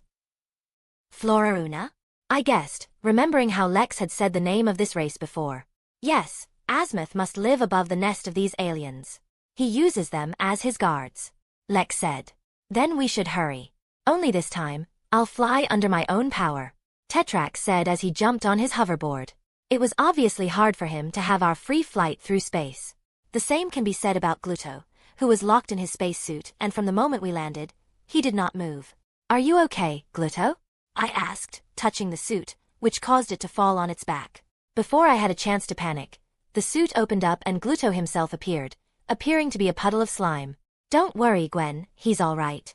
He just got a little out of shape due to weightlessness and a sharp drop in gravity. Under such conditions, without his exoskeleton, he cannot maintain a solid form," Lex said, raising Gluto with telekinesis and putting the suit back into the ring. "Will he get better?" Tetrax asked, worried about his pilot. "He will take time, but yes, he will be fine. For the time being, I will keep him in the sphere so that he can grow stronger," Lex said, surrounding Gluto with a magic sphere, at the bottom of which he splashed. "That's good news, but we've got to go," Tetrax said, once again urging us on, because of the obvious impatience that he is now experiencing, and he can be understood. Nodding my head, I pulled out my hoverboard, just like Lex, so we could fly the Tetrax at the same speed. Having jumped onto the flying boards, we descended from the cliff, and gradually increasing the speed, we flew after the magic pointer.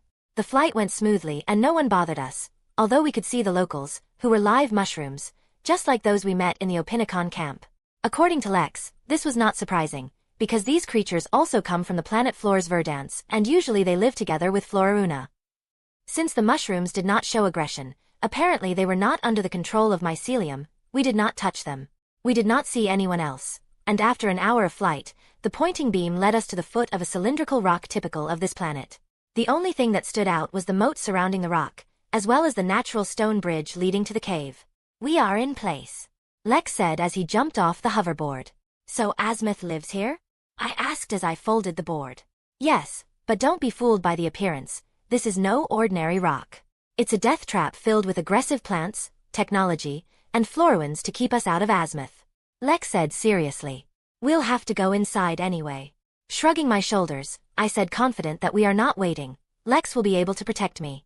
"Right," Lex said with a little smile, and then turned to Tetrax. "You and Gluto better stay here and make sure that no one follows us. Also, keep an eye on the sky. Do you think Vilgax will be able to get through the eternal darkness?" I asked skeptically. I wouldn't be too surprised by that. At a minimum, he can simply clear the way by sending his army of robots ahead of him, Lex said with a shrug. "Don't worry, Lex, I won't let anyone near you," Tetrax said confidently. "Stay in touch. If something happens, call right away," Lex said, nodding his head, and headed into the cave. "GRLP," gurgled Gluto, who never came to his senses, who remained swimming in the sphere that remained with Tetrax. "What did he say?" I asked as I followed Lex. "Wish we good luck," the guy said. After that he cast a spell that created hundreds of small glowing balls that flew in front of us to light up the entire cave. "Stay tuned and stay close," Lex finally said, to which I nodded, and together we entered the cave that would lead us to Azmuth, Chapter 163, 162. Cave. Gwen POV. "It's creepy as hell," I involuntarily said as I followed Lex, plunging into a dimly lit cavern that seemed to lead to hell. "That's the way it should be. All in order to scare away all the uninvited guests. Like this," Lex said, stopping abruptly to create a platform under our feet that prevented us from falling into the suddenly appeared pit. "Yeah, you were right about this place being a death trap," I said softly, looking into the depth of a 10-meter hole, at the bottom of which I saw the movements of some creatures. "Abomination. Like I said, Azmuth isn't the nicest alien, and he doesn't want to be disturbed by anyone, so we'll have to work hard to get to him," Lex said with a shrug, not at all surprised that we lost the floor under our feet. "Looks like Ben 10,000 really told you a lot about the Watchmaker," I said distantly, watching as Lex closed the side panel that had appeared on the cave wall with his telekinesis before anything or anyone got out. He tried not to reveal anything important to me, but when it came to Azmuth, it was difficult for him to restrain himself from describing this brilliant alien. Let's just say, he shook too much in a fit of irritation. In addition, I was able to extract a lot of information from his computer, and even the exact coordinates of this planet. Without it, our search would have been much more difficult. Lex said with a smirk, deactivating some kind of trap again, to which I didn't even pay attention anymore. "Does he really have such a bad temper?" I asked. Hearing my question, Lex stopped and, looking somewhere at the ceiling, said, "Not that. It's just that he is already very old, has experienced a lot, and has done a lot in his life, so he was simply disappointed in the whole world." "Seriously?" I asked, trying to figure out where Lex was looking. If I'm not mistaken, he is already over 1,000 years old, and although it's hard for us to imagine, it's also possible to understand the course of his thoughts. Lex said, continuing to look at one point, adding after a couple of seconds. But this does not mean that he can just drop everything and hide from the whole world, avoiding responsibility for his actions and decisions, right? Finally realizing that in the place where Lex is looking, hidden camera lens, and that his last words were not intended for me, I asked, "Is he watching us?" "Yes, and it seems to me that he has been doing this since we landed on the planet," Lex said, nodding his head, and finally taking his eyes off the camera, he continued on his way forward, and I followed him. "And what's the plan?" I asked cautiously, taking one last look at the camera. "Still the same as before. We're just going to Azmuth, and we won't let anything stop us," Lex said absolutely calmly, creating a magic circle and throwing it without looking somewhere behind me. Following the disc, I saw a thin vine that imperceptibly reached for my leg and was already close to grabbing me, but Lex's disc was cut in half during it, and the rest of the vine disappeared somewhere in the depths of the cave. I'll say it again, but this place is creepy as hell. I shrugged my shoulders at the sight. "Now the fun begins. Get closer," Lex said with a smirk as the walls of the cave began to vibrate slightly for some reason. Standing behind Lex in full combat readiness, I began to wait for the next present from Azmuth. This time I was on the alert, so I immediately noticed how new vines began to crawl out of small hatches quietly hidden in the walls of the cave, this time in the company of some alien plants similar to giant Venus flytraps. "Burn them," Lex yelled, erecting a barrier around us to keep the grazing plants from eating us. Instantly calling on the power of the pyrokinesis tattoo, which I have been able to use 100% recently, without fear of going crazy, I may have overdone it a little and let out a huge wave of flames that consumed not only the pesky plants, but also Lex, for whom, I'm sure, this was not a big problem. Continuing to incinerate the entire area, obviously too carried away by the moments, since I definitely didn't want to end up in the stomach of one of these flycatchers, I only stopped when I felt a tap on my shoulder. Opening my eyes, which for some reason I closed, I saw Lex in his suit, who was looking at me very carefully, arms folded in front of his chest. Even through his mask, I could feel his gaze full of condemnation. "Sorry. I got carried away," I said awkwardly, putting out the last of the flames. Remember, girls don't like vine plants that want to eat them. The reaction may be a bit over the top. "That's too weak to say," Lex said calmly, pointing to the cave, the walls of which were red hot. "Oops," I said, not feeling too guilty about what had happened. With a heavy sigh, Lex shook his head and said, "I'm amazed how you can be the most responsible among us, but at the same time do such illogical stupid things at times. Hey, I may be responsible, but I'm still a teenager and I can have fun and do stupid things sometimes too. Besides, you are exactly the same," I said indignantly, pointing my finger at him. "It's right. Apparently I'm a bad influence on you." Lex sighed again. "Yes, that is right. You're the bad guy who ruined the pure and innocent Gwen," I said with a smirk, knowing full well how much he likes our skirmishes. "As, in general, I do. Like you think it's bad. That's why you love me," Lex said with a clearly audible smirk in his voice. "Undoubtedly, but the same can be said about you." Without having time to think, I answered honestly, surrendering to a fit of feelings. "That's one of the many reasons why I love you." "Yes, you're right," Lex said quietly enough, but I could hear him. It was deafening, because we both felt very uncomfortable after what was said. Despite the fact that we have already confessed to each other for a long time, the events of the last month made us move away from each other. But it seems that there is finally progress for the better. And although now is clearly not the place for this, I'm glad for it. At least now I'm finally confident in my feelings. This is the first time in a long time that we've been speaking honestly, about us, and everything is moving in a good direction and I'm very happy about it. But, Lex said a little awkwardly, stopping in mid-sentence. "Not the right place and time, I understand," I said, knowing full well what Lex was getting at. "But I don't mind talking when it's over." "I hope you don't mind," Lex said with obvious hope. "I'll be happy," I said with a smile, feeling happy and not even going to resist it. Really, it's time to end all this drama. And I'm ready for it. But after all, wonderful, Lex said happily, after which he added in a serious voice, "We should move on. With your flames, you destroyed all the cameras in the nearest radius, so Azmuth is now blind and this is our advantage. Let's not wait for him to send the rest of his monster plant army. Okay, let's hurry up. The sooner we finish, the better," I said enthusiastically. Nodding his head, Lex ran further into the cave, and I tried to keep up with him. silently glad that in the end I was still able to help him come to his senses after what had happened and helped him to distract himself. We even managed to have a little heart-to-heart talk. Now the main thing is that all my efforts are not in vain when we meet with Azmuth. Unfortunately, I have a feeling this is going to happen and Lex will need all my support, but that's what I'm here for. While I indulged in my thoughts, we managed to run a decent distance, during which the consequences of my attack were constantly encountered. Yes, I really overdid it. And only when the traces of my fire disappeared, traps and vines began to appear again, which we, under the leadership of Lex, destroyed without any problems. After another 10 minutes of running, we reached a dead end. A large metal door appeared in front of us, which prevented our further progress. Seeing the door, Lex stopped abruptly and cast a spell that took control of the nearby ground and sealed the passage behind us. Now no one will appear behind us. This is it? I asked, catching my breath after running, looking at the door. Yes, Lex said, nodding his head, looking at the camera that was right in the center of the door. He won't let us in, will he? I asked, noticing how the camera shutter just closed. No, but we don't need an invitation, Lex said with a smirk as he slammed the door. The blow was strong enough to leave a deep dent, but it didn't do much damage to the door, which seemed to be of enormous thickness. But this did not stop Lex, and he continued to beat the door with an unprecedented frenzy. After the 10th blow, when Lex practically punched a hole in the door, the camera shutter opened again and a mechanical voice sounded from the speaker. Get out of here. Not. You'll have to talk to us whether you like it or not, Lex said and destroyed the camera.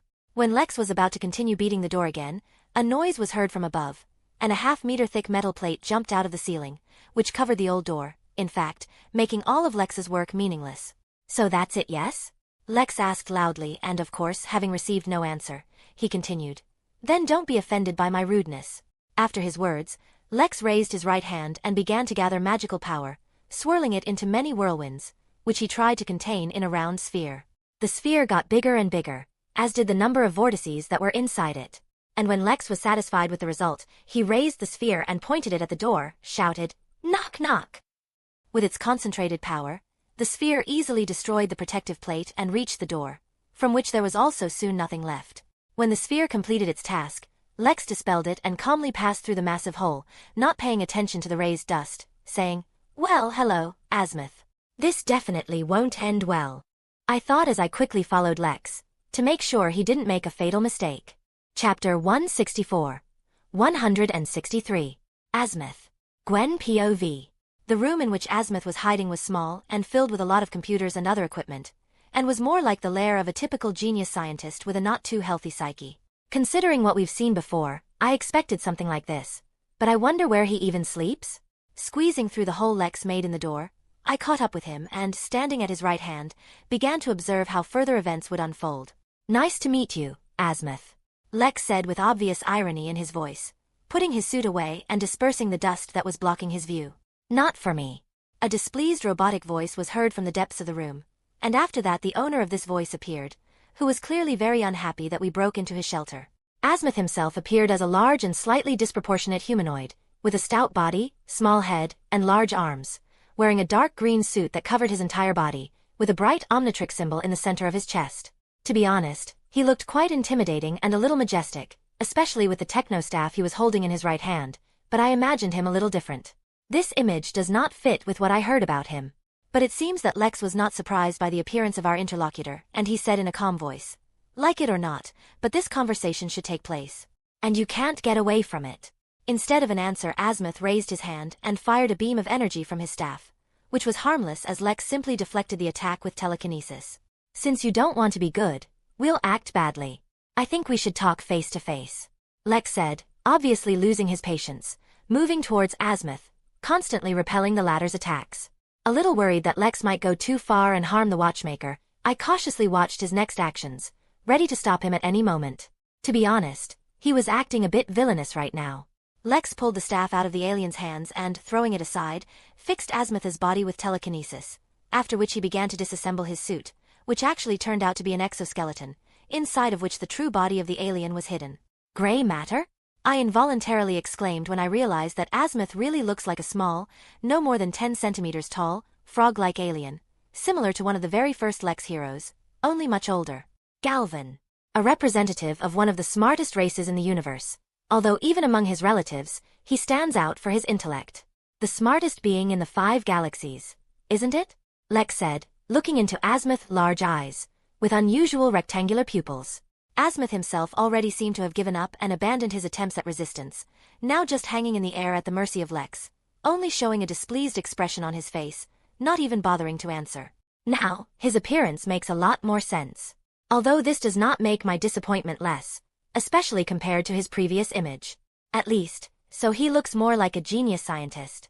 I thought, deciding to keep my thoughts to myself. Oh, what do you want, boy? Azmuth asked with a heavy sigh, crossing his arms in front of his chest, thus showing his strong annoyance. It's like you don't know. You know who I am, don't you? Lex asked, obviously not enjoying this dialogue as much as his interlocutor. Yes, Xylene told me everything about you. You are the one who stole my Omnitrix. Azmuth replied with a noticeable poison in his voice. I can imagine what this old witch has talked about me, but yes, I am the owner of the watch you created. Trying not to succumb to the provocation of the old alien, Lex said calmly. Owner? Too high-profile title for someone who was just lucky enough to find a watch, don't you think? Azmuth asked, arching his non-existent eyebrow expressively. We both know it wasn't an accident. This is my destiny, Lex said with absolute certainty. Nonsense. You're just an arrogant child who just got lucky. The Omnitrix was meant for Max Tennyson. I sent the watch under his protection, and you intervened and took it, impudent boy, and now you use it as you please. I will never trust you with my Omnitrix. Azmuth shouted furiously, venting his anger. This watch is mine and there is no way you can change it. And it will always be so, in any universe. I met 3 Omnitrix owners from other universes, and they were all grandchildren of Max Tennyson. Like I said, it's my destiny. I had to get this watch. Didn't Professor Paradox tell you that? Lex asked, receiving only the alien's wide eyes in response. Ha, apparently you haven't had this conversation yet. Lex muttered somewhat distantly, ignoring Azmuth's shock. It doesn't matter. I don't care what happens in other universes. I will never recognize you as a worthy owner of the Omnitrix. Azmuth exclaimed angrily, showing his bad temper for which he is so famous. But I don't care what you think, old senile. It's your own fault that you missed your invention, and now it's too late to cry over spilled milk. Losing his composure, Lex could not restrain himself and also raised his voice.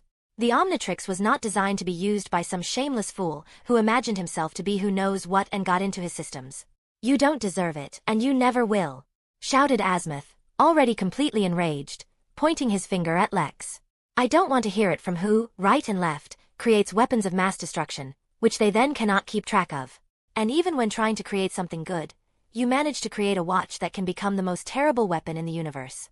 Lex yelled, raising his voice too. It seems that Lex's last argument hit Azmuth to the core, and he did not find what to answer, abruptly falling silent, although raging anger could be seen in his eyes. Lex, having gained the upper hand in their dispute, did not want to miss the chance and continued to bend his line. And on top of all this, you somehow let the intergalactic dictator know about your invention, and now he is hunting the Omnitrix throughout the galaxy in order to continue his war of conquest, and he will stop at nothing to get his hands on the watch. After these words, Azmuth, anger subsided a little, and even a trace of guilt flashed. But Lex got too carried away and did not want to stop, apparently in this way spitting out everything that had boiled over all this time. And you know who's going to have to deal with all this crap? Lex asked with a slight strain in his voice and, not allowing Azmuth to insert even a word, continued. Of course you do. And while you're hiding out here, I have to deal with Vilgax and the other hunters, so I don't want to hear any reproach from a coward like you and... Feeling that this was enough, I grabbed Lex's arm to stop him before he went too far. Stopping in the middle of his tirade, Lex gave me his displeased look, but when he saw my pleading expression, he softened, and sighing heavily, he continued more calmly, turning to Azmuth again. No matter how unintelligent and arrogant child you consider me, unlike you, I am fully aware of the responsibility that possession of the Omnitrix imposes on me. And believe me, I have accepted this responsibility and am fully prepared for it. The last words made an impression on Azmuth, and he looked at Lex in a different light. But either his heavy temper, or not wanting to lose the argument, did not allow Azmuth to just let everything go, and he grumpily said, If you think you can pity me with these words, then you are mistaken. My opinion won't change just because of this, and I still think that you are not the one who should have the Omnitrix. Honestly, I don't really care about your opinion. I still think that you are an old senile who should have been locked up somewhere long ago to protect the universe from you. already twitching his eye from irritation, Lex began to spray again, but I stopped him again in time, squeezing his hand harder. Sighing heavily again, Lex exercised his self-control and calmly said, But, I can't help but acknowledge your genius and admire your work, which can really be useful. And it has already happened. No matter how stupid and small you did not consider my actions, thanks to the Omnitrix, I helped many people, saved many lives, and not only in this universe. I also killed the Big Might, stopping his genocidal journey, found the DNA of several extinct species and was already thinking about a way to return them, and of course, already kicked Vilgax's ass once. In my opinion, this is more than what you expected when creating the Omnitrix. After these words, there was silence, and everyone thought about his own. Azmuth seemed to overestimate everything he knew about Lex, who was just waiting for an answer, and I couldn't help but look back at the path we'd traveled over the past 2 months. Indeed, in such a short time we have gone through so much that it is even difficult to imagine. And now looking back, I understand how abnormal our life is, but to be honest, I would never trade all this for something else. We've had our ups and downs, but everything seems perfect to me, and I'm looking forward to what's next. Judging from the quick look Lex gave me, we were thinking the same thing, and I'm glad for that. But, time to get back to business. After a moment of silence, Azmuth also more or less calmed down and said quietly, Maybe it's true, and you're right about something, but it doesn't matter anymore, does it? It's over. The Omnitrix is already deactivated. But it's up to you to change that. Lex said with a frown. That's right, Azmuth said, nodding his head, and then with a pinch of smugness he added, But I won't do that. Now the Omnitrix is just a trinket, and you can keep it for yourself. I don't mind. Unable to withstand his tone, I could not resist and exclaimed in displeasure, You can't just leave everything like that. Lex has proven to be a great owner of the Omnitrix, and he has helped a lot of people, and will help even more people if you fix the clock. Maybe not, it doesn't matter anymore. Azmuth answered me with a smirk, and then looked at Lex and said, It's your own fault that the clock doesn't work anymore. There was no need to inject your AI into the Omnitrix and try to take control of it. This is your payment for what you thought you could do. So that's what happened. I thought, finally understanding the reason for Lex's anger and why all this happened. And now it is clear where Morgana disappeared. She was locked in a deactivated watch all this time. So you refuse to free Morgana and fix the watch? Lex asked coldly, looking into the alien's eyes. You will never be able to use that Omnitrix again, and you will never see your artificial intelligence again. Azmuth said confidently. Oh, you shouldn't have said that. Very wrong, I thought, putting my hand on my forehead and shaking my head as I felt goosebumps and saw Lex's eyes glow with magic from rage. It definitely ends badly. Chapter 165. 164. Azmuth 2. Gwen POV. Before I could say anything to calm the tense situation, a powerful wave of magic erupted from Lex's body, which threw Azmuth and me into different corners of the room. It looks like Lex isn't even going to contain his anger this time. Ugh! Crashing into the wall with force, I could only moan in pain and helplessly look at Lex, around whom such strong magic was raging that he began to levitate. Blue magical energy was intensely escaping from the lad's, which completely enveloped his body, as a result of which his entire skin began to glow, and his hair defied gravity and, changing its color to bright blue, stretched towards the ceiling. Hanging in the air, his eyes burning with anger and magic. He looked at Azmuth, who also hit the wall quite hard and now looked at Lex in shock. Lex! Stop! Trying to shout over the rumble of magic that filled the entire lair, I shouted, but Lex was completely focused on Azmuth and did not even pay attention to me. What do you say now? Lex asked threateningly, slowly flying up to Azmuth lying helplessly on the ground. The alien himself twitched visibly when he heard Lex's new voice, which was much deeper than before and now reeked of something ancient and powerful, echoing off the walls. But Azmuth seemed to retain what little courage, or rather stupidity, and despite Lex's current state, he clearly had no intention of backing down. You can do whatever you want to me. It won't change anything. I won't fix the Omnitrix, Azmuth said confidently, looking at Lex without any fear, seemingly resigned to what might happen next. Of course, he can be praised for his courage, given that death is literally hanging over him now, but this was clearly not the right decision. Lex didn't like this answer, and following his anger, the intensity of the magic around him began to increase even more. The pressure from magic increased so much that Azmuth and I were simply pinned to the floor, and we could not move at all. Lex! Please! I exclaimed plaintively, struggling to get up, but stopped in horror when I noticed that the skin on Lex's face began to slowly peel off, revealing a blue energy body. Lex, stop! If you continue to release your magic, you will shut off your skin and become anodite. I screamed at the top of my lungs as I started using my magic to ease the pressure of Lex's magic. Lex again ignored my cry, but Azmuth seemed to hear me, and seriously looking at Lex he said, "Listen to her, boy. If you don't stop now, it could end very badly for you." "I don't care. The only thing that matters now is that you feel bad," Lex said calmly, ignoring the fact that half of his face had already changed to Anodite's energy body. "You told me that it takes about 75 years before Anodite can fully master his true powers. Using your full potential before achieving full control may cause your personality to be suppressed and you to lose your humanity. Please, stop," I said plaintively, finally getting to my feet with difficulty. "Now it is not so important," Lex said, and with a wave of his hand, he threw me back again, which caused me to fall to the ground again. "Don't get angry, boy. It never ends well. I know from experience," Azmuth said with difficulty, trying to move under the pressure that pinned him down like a fly. "Don't you think it's too late to give me advice about life?" Lex said, and after raising Azmuth with telekinesis, he added, "Stop stalling for time trying to escape. TCH, you did notice," Azmuth said with displeasure as Lex snatched from his hands some kind of device that the alien was trying to activate. "I ask you for the last time, will you do what I ask?" Lex asked, already half turned into Anodite and trying his best to keep his sanity. "Never," Azmuth said stubbornly, and crossing his arms in front of his chest, he added, "You cannot force me to change my me, no matter what you do." "Damn stubborn old man," I shouted, not believing that this idiot spent his last chance to resolve everything peacefully, just because of his stupid pride. The intensity of the magic increased again, and even breathing became difficult, and the skin on Lex's body began to peel off faster and faster. I called on all the mana available to me to defend myself and get back on my feet, but it was harder done than said. In this state, Lex is much stronger than me. It is necessary to think of something. "Even if I throw you in the sun?" Lex asked, apparently already in a state of cold rage and now only wanting to destroy the frog in front of him.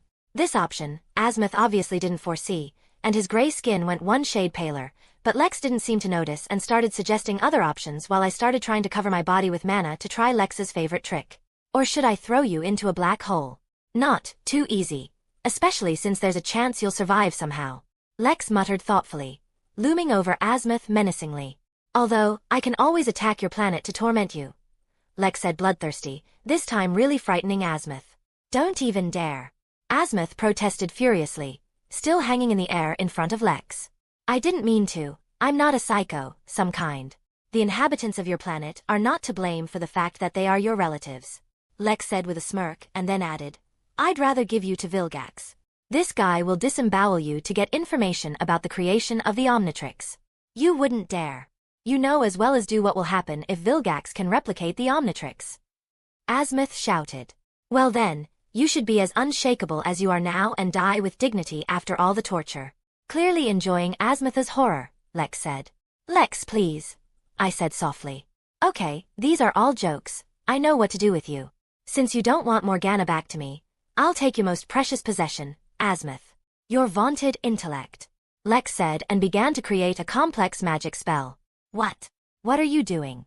Azmuth asked, swallowing in fear, as a large magic circle began to form over Lex's hand, filled with a huge amount of mana, causing even the air to ripple. "I told you, I'm only going to get your intellect," Lex said, and after finishing creating the magic circle, he added an explanation. "This is an ancient spell that will create a seal that will block most of the functions of your brain, or rather both brains, because your race has two of them. As a result, accelerated degradation will begin, and with every second you will lose part of your intellect and memory, and in less than 2 months you will turn into a clueless vegetable, unable to even turn on the TV." Now, Lex really scared the hell out of Azmuth. The alien began to try to escape from the power of Lex, and when this did not work out, he shouted something in an unknown language and his exoskeleton came to life and, gathering together again, tried to attack Lex, but he only moved his eyebrow and annihilated the entire suit. "Didn't know he could do that. You have some protection against magic that prevented me from finding you with a search spell, but is this protection good enough to protect you from this seal? Why don't we check it out, right?" Lex said threateningly as he began to bring the magic circle closer to Azmuth's head. "You won't get anything with this. I will not change my opinion," Azmuth shouted, once again showing his foolish pride, though he didn't give up trying to escape. "Then there is nothing more to discuss. Farewell, Azmuth," Lex said coldly, looking like he was already determined to get the job done. "Stop," I exclaimed, grabbing the guy's hand. Finally, I managed to get to it, I see you were able to create an armor construct, Gwen. It's commendable, but it doesn't change much. Seeing that I was able to protect myself from the pressure of his magic by creating armor, as Lex himself likes to do, he said with a short glance at me, after which, with a slight movement of his hand, he broke the armor and threw me back again. Damn! I exclaimed in displeasure, crashing into the wall again. And it took me so much effort to create this damn armor without Lex noticing. So where did we stop? Asked Lex, already 90% anodite. You were going to turn me into a dumbass. Azmuth said grumpily. Alright. I think we can continue, Lex said, and again began to bring the seal closer to Azmuth's head. You'll regret it, Azmuth said confidently as he watched his biggest fear get closer and closer to being fulfilled. Maybe, Lex agreed, but then added with a smirk, but you won't see it anymore. Humph. In that case, do what you have in mind. But, know that now I am even more confident in my decision not to trust you with the Omnitrix, Azmuth said, looking into Lex's burning eyes. I don't care about your Omnitrix, Lex said furiously and without hesitation threw the magic circle at Azmuth, finally adding, your mistake was that you refused to return Morgana to me. Watching in horror as the spell closed in on Azmuth, I knew Lex would truly regret it. Now he has succumbed to his anger and anodite heritage, which does not allow him to think straight, even with mental protection. I have to stop him and there is only one way left. Chapter 166. 165. Azmuth 3. Third POV. A magic spell capable of turning the most genius being in the galaxy into an impenetrable idiot was thrown, and now flew quickly towards the head of Azmuth, who watched in horror, no longer hoping for salvation. Previously, Azmuth had used all of his stashed methods to force an emergency surrender, and after an enraged Lex took away his teleportation device, which was supposed to transfer Azmuth to Galvan Prime, he had no way to escape. All Azmuth had to do was accept his terrible fate and regret what he had said earlier. And although, according to Lex's words, Azmuth would have 2 more months before he finally turned into a dumb vegetable, Azmuth himself knew perfectly well that this time would not be enough for him to destroy the seal. If it was some kind of technological device or a virus, Azmuth could easily find a way to quickly get rid of such a problem, but when it came to magic, Galvan was at a loss to say the least. Magic is simply not his path, and he does not understand it. For his race, magic had always been nothing more than esoteric nonsense, in which there was no logic. Compared to technology that could do anything with just the necessary calculations, magic was wild, unpredictable, and, in the opinion of all Galvans, simply stupid, and significantly inferior to cold machines. Although, this certainly does not mean that they underestimated her. Just the opposite. Galvans are well aware of how dangerous magic can be, especially in the hands of some idiot who does not think ahead and does not control himself. Another argument in favor of the superiority of technology, which, although it can also be dangerous in the wrong hands, but you can always create a fuse that will not allow this to happen. True, the Galvans themselves often forget about such a trifle in a burst of inspiration when creating some new ingenious invention, but this is not so important. In any case, not even understanding and not knowing how to use magic, the Azmuth race decided to protect themselves from it, of course, with the help of their favorite technologies. The result was a microchip capable of hiding Galvan Prime and every Galvan from magic and granting some sort of protection, creating a bioenergetic invisible aura that repelled enemy mana, and even gave telepathic protection as a bonus. This inherently revolutionary invention actually worked as intended, which is why Lex didn't find Azmuth his spell. But, any defense had a limit and a seal of stupefaction could overcome it due to the abnormal amount of mana Lex put into it. Azmuth understood this very well. And he also understood that the time allotted to him would not be enough to create something that would destroy the seal. It is possible for Azmuth to create some kind of technological device that will destroy all traces of magic in his body. But again, there will not be enough time, because every day he will lose part of his intellect. This is truly the most terrible punishment for Azmuth, and not that he did not deserve it. Azmuth was well aware of how difficult his character was and that he needed to be more careful about what he said, because sometimes he cannot control his sarcasm and cannot stop throwing witticisms that can hurt other people's feelings. It just developed into a habit from his youth and became second nature to him. In fact, he simply cannot be honest with his own feelings, which has cost him relationships with people more than once. Azmuth never wanted this conversation to end like this. He didn't want to say all these hurtful things and take it to extremes, but he couldn't help it and his stupid pride jumped up again. Everything was planned in a completely different scenario, but everything went to hell. When he contacted Xylene, and she told him about the unsuccessful delivery, he perfectly understood that she had said a lot of nasty things about the boy, that she had found Omnitrix only because he somehow offended her. With difficulty, but he managed to isolate useful information from the stream of curses that he had to listen to from Xylene, and Azmuth realized that everything was not as bad as she said. Max Tennyson did not receive the Omnitrix, but his ward, who was under Max's care, had it. Not an ideal situation, but it wasn't all that bad. In addition, by searching for information from the right people on the black market of the galaxy, Azmuth was able to gather information on Lex Tennyson, who had already become famous.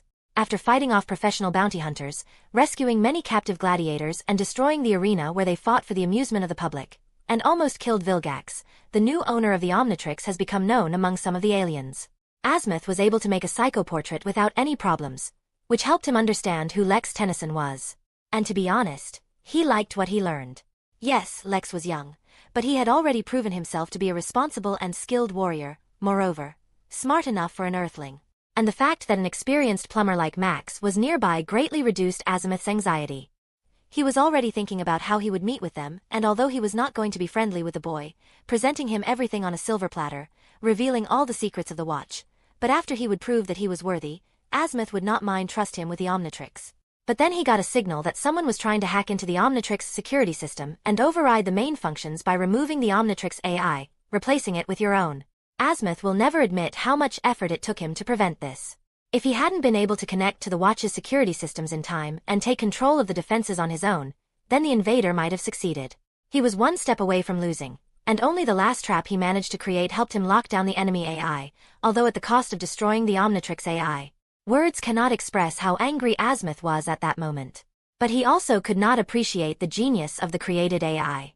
And when he found out that Lex was behind the attempt, he really didn't know what to think. On the one hand, Azmuth was offended and angry, and on the other, very impressed. And the truth is, Azmuth himself would have done the same if he had received a powerful technological artifact of unknown origin.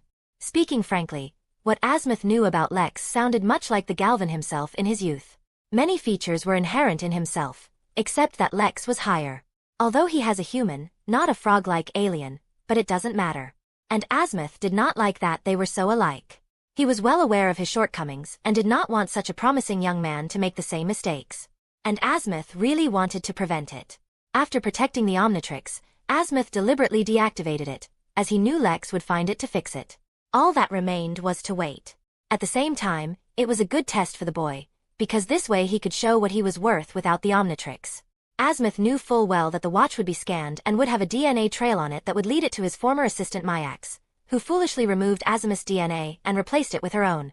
For this and her other missteps, she was punished by exile to prison, which it was time to end. And everything turned out so well that there was someone who could do it on the way to Xenon. But Azmuth didn't expect Lex to show up so quickly, even without Myax. And that he would be so rude. To be honest, Azmuth spent a lot of time thinking about how the conversation would go. According to his plan, he would chide the guy for being arrogant and refuse to fix the Omnitrix, just to let the guy prove himself worthy of it. It was for this reason that he allowed Vilgax to know where they were now. The fight would be the perfect stage for Lex to shine. Yes, Azmuth loves the theatrics too much and can't do anything about it. Unfortunately, as we all know, things didn't go according to plan. Lex's behavior again reminded Azmuth of his younger version, but now it was his worst quality. And this was too reflected in the emotional state of Azmuth, because of which he suffered, and he did not say what he wanted.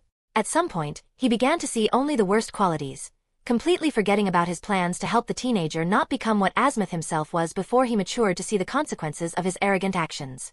Excited, Azmuth succumbed to his emotions and pride, failing to see how everything came to such a sad ending. He realized too late that there was something wrong with Lex in the first place, and that the guy himself was acting in the grip of anger and his bloodline. But again, Azmuth did not want to give in and only at the last moment regretted what he had done, realizing that it was never about the clock. Perhaps he really deserved such a punishment, since he did not immediately understand that the child in front of him needed real help, and not a performance thought out in advance by the same arrogant alien. And the saddest thing is that even now Azmuth can't just say that he didn't want all this.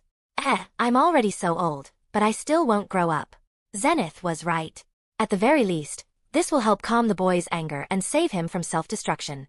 Not such a big price, Azmuth thought, resigned to his fate, and closing his eyes, he prepared to accept the spell. Chapter 167, 166. New problem. Third POV. Stop Lex. When the spell was a millimeter away from Azmuth, who had accepted his fate, a new voice was heard that sounded like the one Lex spoke with after starting his transformation. Late.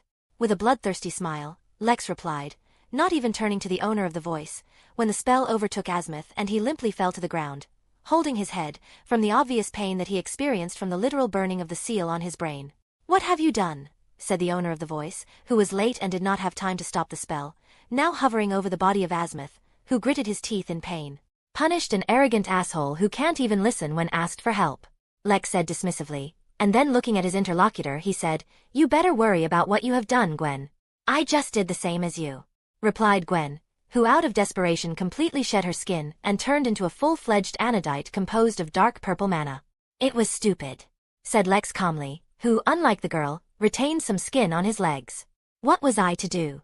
You were completely mad and didn't want to listen to me," the girl yelled, struggling to think rationally, which she wasn't very good at due to exposure to Anodite's wild bloodline. "You just shouldn't have climbed where you weren't asked and waited for me to finish," Lex said indignantly, who was trying his best to calm down, but it wasn't working, especially since Gwen was turning him on again. "Wait.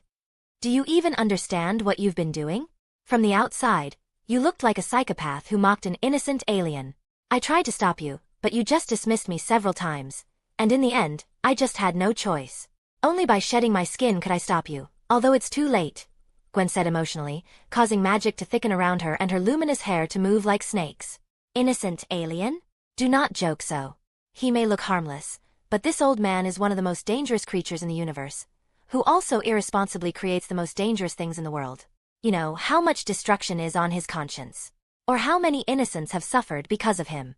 You can't even imagine, so don't say he's innocent," Lex said furiously again.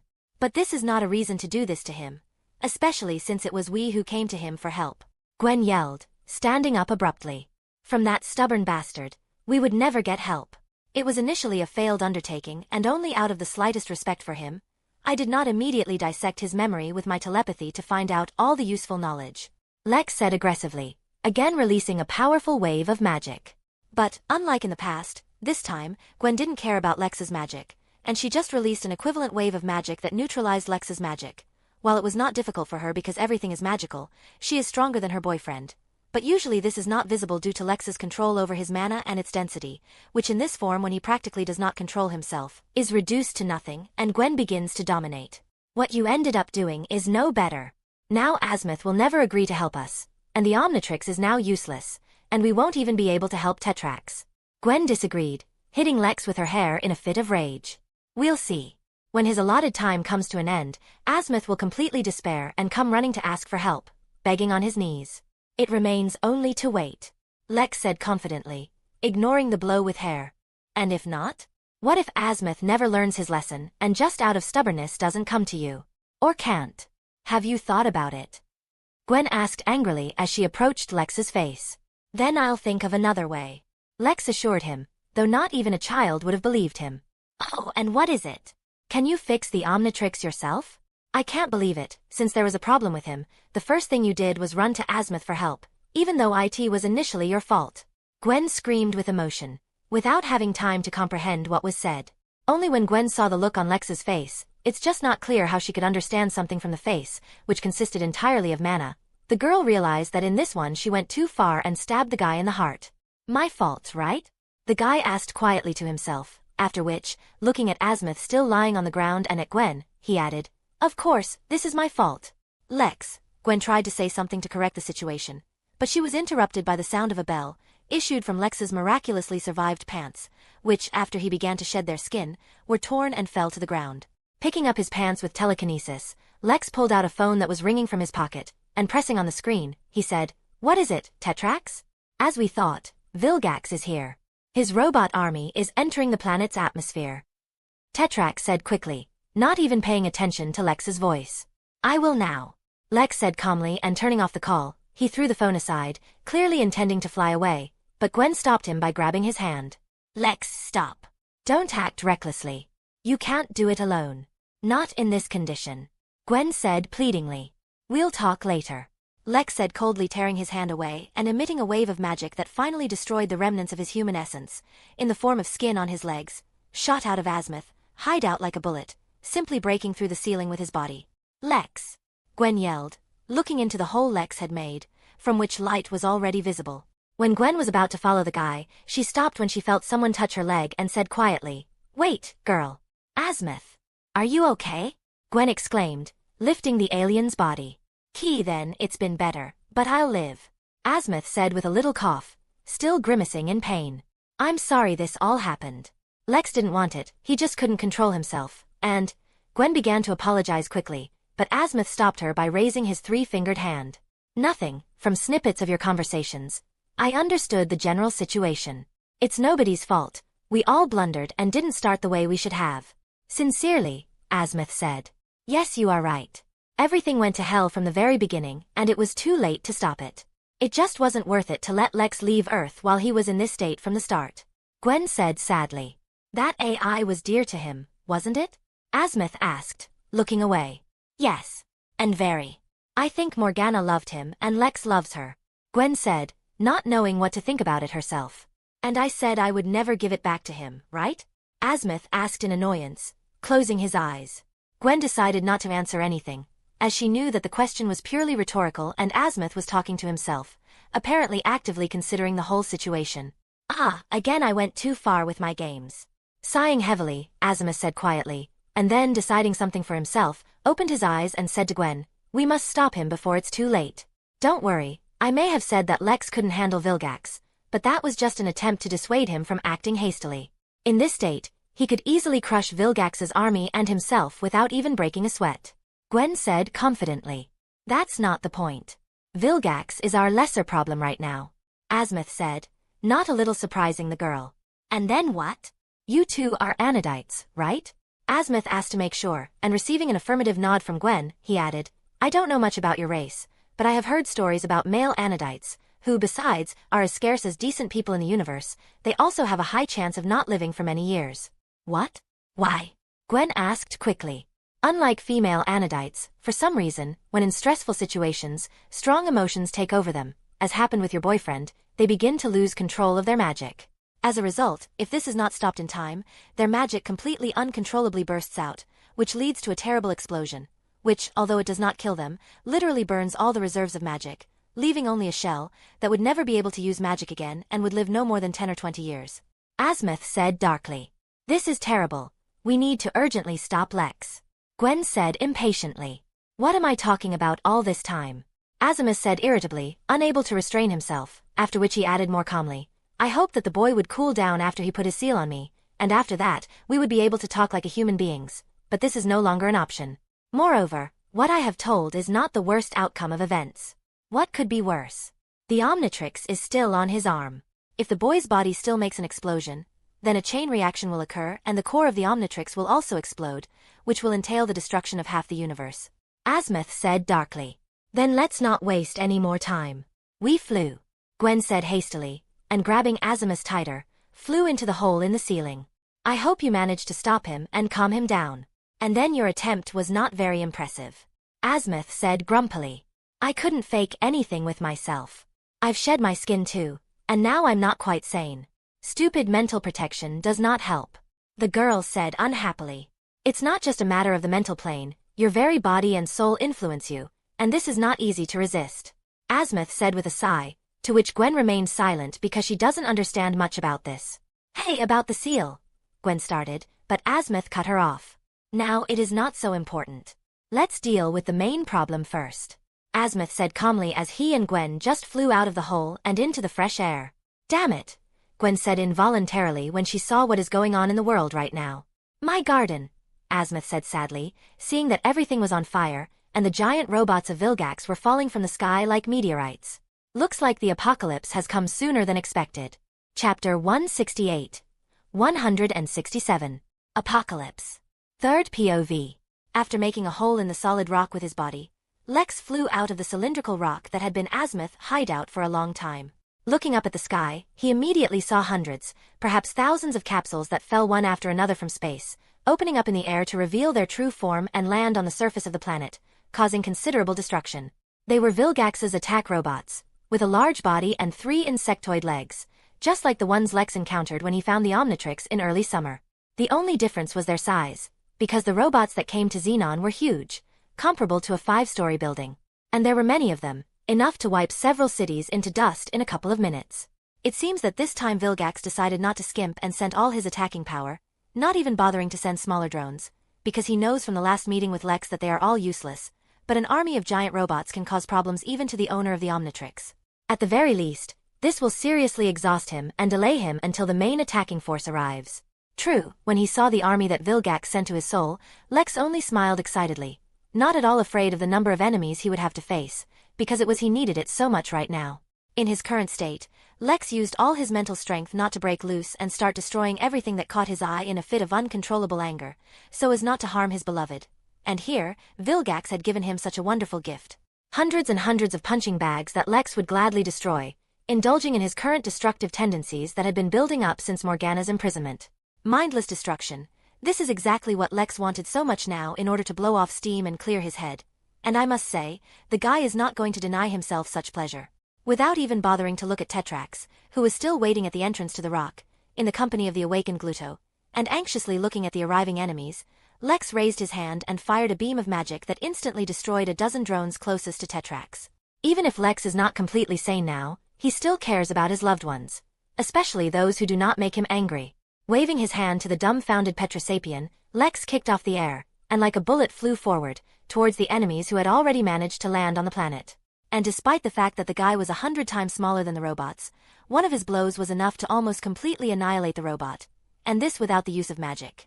After destroying a couple of hundred more drones, completely ignoring their attacks in the form of lasers and missiles, Lex completely dispersed and began his path of destruction, completely ignoring the damage that he inflicts with his attacks on the surface of the planet and its flora. Luckily, the fauna was smart enough to get away from the crazed Anodite and the constantly exploding robots. When all the robots in the immediate vicinity were exterminated, and everything around was on fire, Lex turned his attention to those drones that had not yet reached the planet. In fact, they were now in a defenseless form that allowed them to travel through space, and until they activated their attack form they were harmless. But that didn't make them any less of an excellent target, which Lex began firing at with his magically crafted machine gun, cackling insanely as he did so.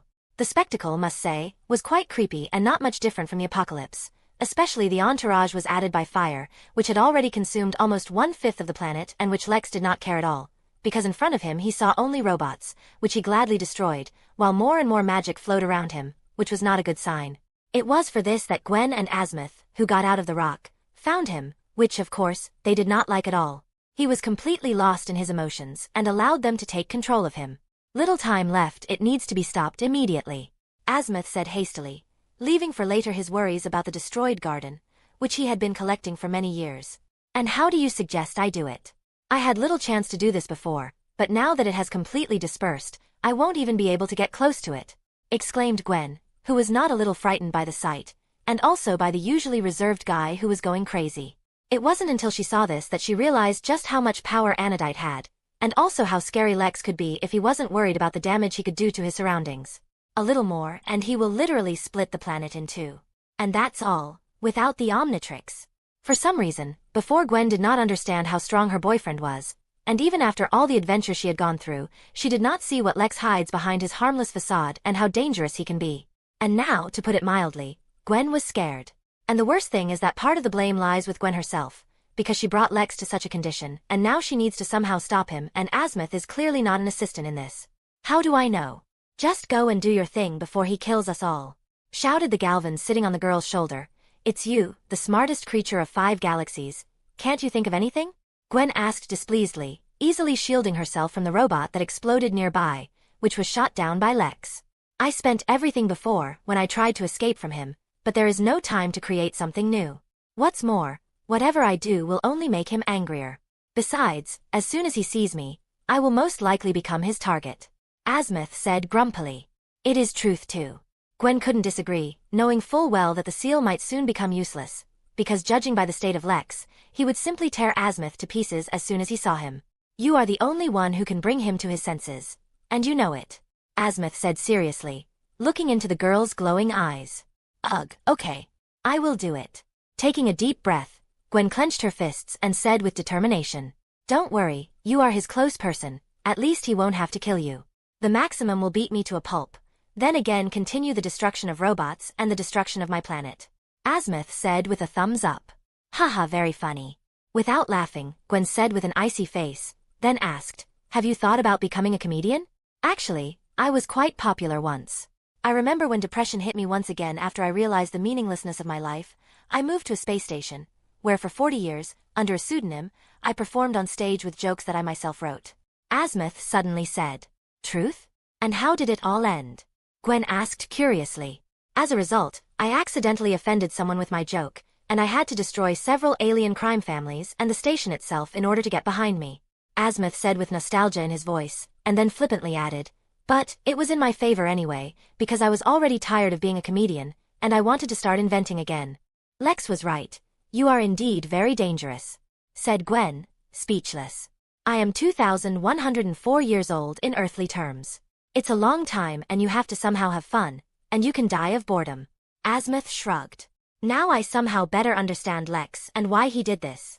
Truly, the thinking of the long-lived, especially the aliens, cannot be understood by mere mortals."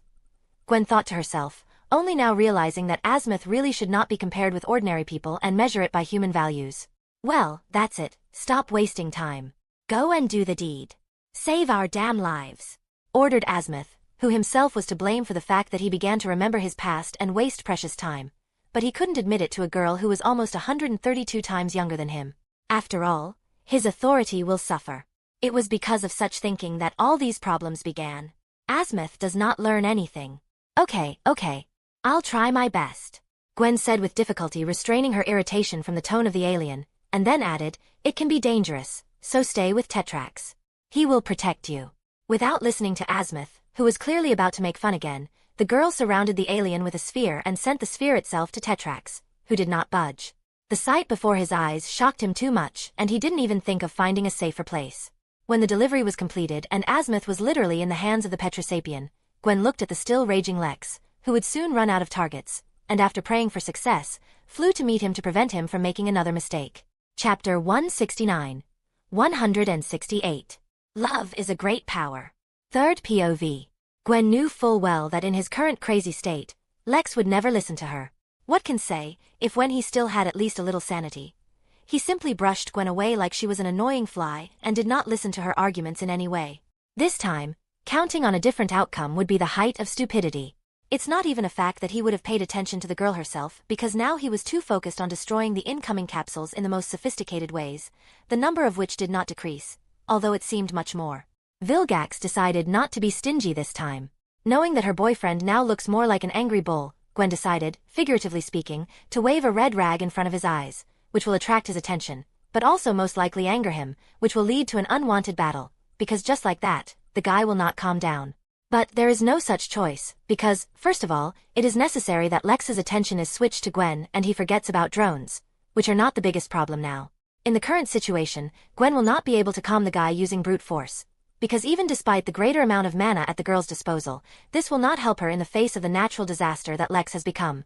Worse, the longer Lex sprays, the closer the moment of his self-explosion, and Gwen needs to finish everything quickly, and the only option left is to count on luck. All in all, everything is as always. "Hey!" Gwen shouted, flying as close as possible to the guy, around whom a dense aura of magic was blazing, which was expanding with every second and had already reached a radius of 4 meters. Of course, as expected, Lex completely ignored her and continued to laugh like crazy, while destroying a new pack of robots with a giant magic-created grenade launcher. It seemed that even though he completely lost control of himself due to his anger and bloodline, Lex's resourcefulness hadn't been lost, which unnerved Gwen more, since she was the one who had to deal with it. Sighing heavily, when her hopes for an easy path did not materialize, Gwen created a meter-long magic disc and threw it directly at Lex's head, who didn't care, because the aura surrounding him immediately destroyed the disc, and he calmly continued what he was doing before. With a sigh of annoyance at this, Gwen poured a lot more mana into the new disc and even spun it harder for efficiency, which worked great as the disc cut through the aura around Lex like a saw and hit him right in the head, in the end, having crashed, but the disc reached its goal and the guy immediately noticed it. "Damn!" Gwen swore involuntarily as Lex turned his head and looked directly at her, his eerie glowing eyes. At the same time, the guy dispelled the weapon he created, which Gwen considered a good sign, and trying to be as gentle as possible, slowly said, "Lex, let's talk calmly." Unfortunately, this was not a good sign, and the aura around Lex began to glow much more intensely, with a loud cry, "H-A." "So you don't want to talk, do you?" Gwen asked ruefully, with difficulty defending himself from the aura raging in all directions. Instead of answering, Lex created a magic disc a couple of times larger than the one he got in the head and threw it at Gwen, who dodged it without any problems, which she regretted when she saw that the disc hit exactly the mountain at the foot, which now were Tetrax, Gluto, and Azmuth. Fortunately, Pitorosapin took care of the protection and created a crystal dome around it, which protected all the aliens from the collapse caused by Lex's disc. Before Gwen could breathe a sigh of relief, a dozen new discs flew into her, which were even larger than the previous ones. Remembering her mistake, this time Gwen counterattacked and destroyed all the discs using her own, while slowly flying higher to prevent a repeat of the previous situation and to protect all witnesses of the subsequent disassembly.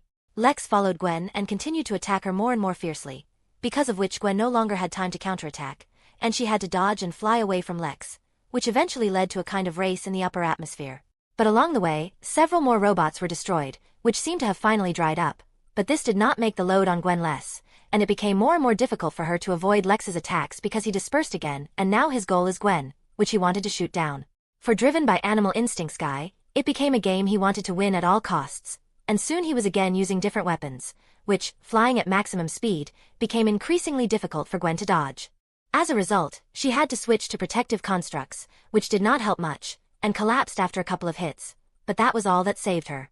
In response to the various barriers that protected Gwen from the magical bullets fired from his machine gun, Lex released even more mana, and soon even a single bullet was able to destroy Gwen's shields, making it impossible to dodge.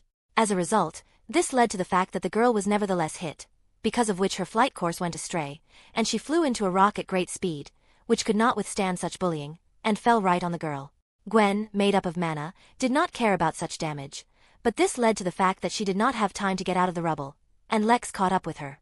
Like a cat catching its mouse, Lex grabbed Gwen tightly and pinned her to the ground, not letting her move, looking at her with a creepy smile on his energetic face. But at least his mood had changed for the better, and now he was not in a crazy rage, but in a crazy passion, irritated by a game of cat and mouse. Realizing this, Gwen did not try to escape from his grip and even sighed with relief when she realized that Lex was not going to attack her anymore and, on the contrary, let her get so close to him that even his aura did not react to the girl. Initially, Gwen wanted to achieve exactly this, although everything did not go according to plan. Still, it was difficult to call it a plan, because Gwen acted more at random and improvised, but most importantly, she achieved her goal. And now it remains only to reason with Lex, which is now much easier to do when Gwen can use her most important advantage. Using her magical hair, Gwen slammed it into Lex's arms and pulled herself out of his grip, so that she tightly grabs the guy, at the same time wrapping her hair around him so that he does not run away. And before the guy had time to come to his senses and start trying to break free, Gwen grabbed his head with a new pair of hands made of magic and passionately kissed the guy on the lips. As silly as it sounds, love is indeed a great power, and given the whole situation, the only thing left for Gwen to do was use it and kiss all her feelings, hoping it would clear Lex's head and come to his senses. Well, and more lust, of course, where without it, they are teenagers. Clearly not expecting such a sneaky move, Lex was taken aback, but he certainly didn't mind and was soon drawn in, answering the kiss with the same passion, which quickly began to become more and more intense. "Ah! Come to your senses, Lex." Groaning, said Gwen, pulling away from Lex and looking hopefully into his eyes, which began to acquire meaning again. "Gwen," Lex said with difficulty, whose aura faded and mana stopped flowing out of him. Seeing that the method began to work, Gwen even more furiously attacked her boyfriend's lips and began to kiss him with all possible passion, to which the guy happily began to respond. Gradually, the kiss became even more intense and slowly lust and love began to clear the head of the guy, who was completely lost in his problems. True, a common passion took their place, and before Gwen and Lex had time to notice that the guy was already, in general, everything was in order, which they already didn't care about, and they completely plunged into the abyss of passion. And what happened was that usually happens in such a situation, so we should leave them alone. The story will continue when they're done. Until next time. Chapter 170. 169. Big Gun. The solution to all problems. Third POV. Something they have not seen for a long time. Hope nothing bad happened, Tetrax said with concern, watching the sky, which suddenly became too calm. Don't worry, no sounds of battle or other destruction can be heard anymore, so the girl did her job and was able to calm the guy down, said Azmuth calmly, sitting on the shoulder of Petrosapien. Then shouldn't they be back already? It's been almost an hour since their last appearance. And the drones of Vilgax, something that has not appeared for a long time. The alien asked, coming out of the hiding place where they were hiding so as not to fall under the arm of the raging Lex. I'm sure they're busy with more pleasant things right now, so they're not up to us, Azmuth said with a smirk, who, thanks to his good hearing, was able to catch a few passionate moans coming from far away, thanks to which he could guess how Gwen calmed Lex. And then what to do? Tetrax asked, completely unaware of how things had come to such chaos while he simply stood guard. We'll wait. And prepare for the arrival of Vilgax. I know him well, and I am sure that this was only the first wave of the attack, which was supposed to wear us down and delay us. Reinforcements will arrive soon. Azmuth said gloomily, who already regretted 100 times that he had started this whole game and foolishly indicated his location to Vilgax himself. And what's the plan? Tetrax asked eagerly. Something, but he is always ready to fight Vilgax. We don't have to fight, yet the situation is not quite suitable for this and you can just leave the planet. You arrived on your ship, didn't you? Where is he now? Azmuth asked, already beginning to think of an escape plan. We had to leave him to get through the blockade around the planet, and now Lex has him, in his magic ring. Tetrax said, shaking his head. So until they return, we won't be able to use it, but at least we still have a chance for an emergency withdrawal. We'll have to make do with what you have.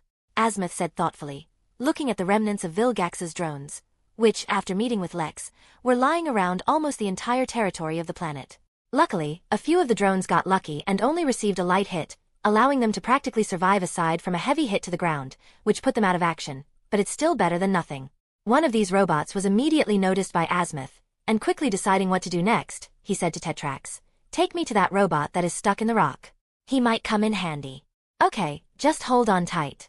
And you too, Gluto," Tetrax said and, taking out his hoverboard, jumped on it and flew forward, flying around the remains of many robots and the fire, which had not yet gone out, while holding Gluto, who was no longer protected by the magic sphere.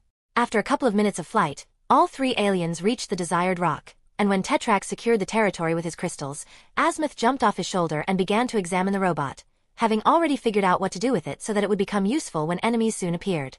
"Maybe I can help you with something?" Tetrax asked awkwardly, still holding Gluto, who preferred to simply curl up into a ball since without his exoskeleton it was not safe for him, and he could not bring any benefit. "Yes, make a flat platform out of your crystals and put this junk on it to make it more convenient for me to work," said Azmuth hurriedly, climbing all over the drone and already starting to dismantle the internal systems to turn this robot into something ingenious. "No problem," Tetrax said readily, and putting his pilot on the ground, began to fulfill the order of Azmuth, which he managed to do without problems, in just a couple of minutes.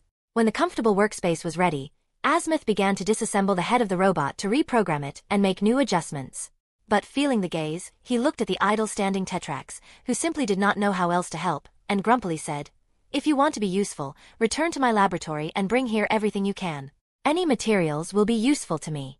"Good, I'll try to get back as soon as possible," Tetrax said, taking out his flying board again. "Be sure to grab my staff. It contains all my working tools." Before the big guy flew away, Azmuth called out, taking his eyes off the robot's electronics for a second, which he considered very primitive. With a nod, Tetrax indicated that he had heard Azmuth's last request and, at the maximum available speed, flew back to the rock that started it all. "Hey you, Protoss, stop lying around doing nothing. Help me here," Azmuth shouted, not even looking at Gluto, who had stayed behind to guard Galvan. Although he is a lump of mucus, if necessary, he can become a ferocious warrior. "GRLLP. Gulto gurgled displeasedly, but still headed towards the platform with Azmuth, jumping for lack of legs. "And there is nothing to complain about. Our lives may depend on this, by the way," Azmuth shouted, understanding Protoss's language perfectly. "GLRRP GLRRP, GLPLLPRGL? Gurgled Gluto, something like, okay, what to do?"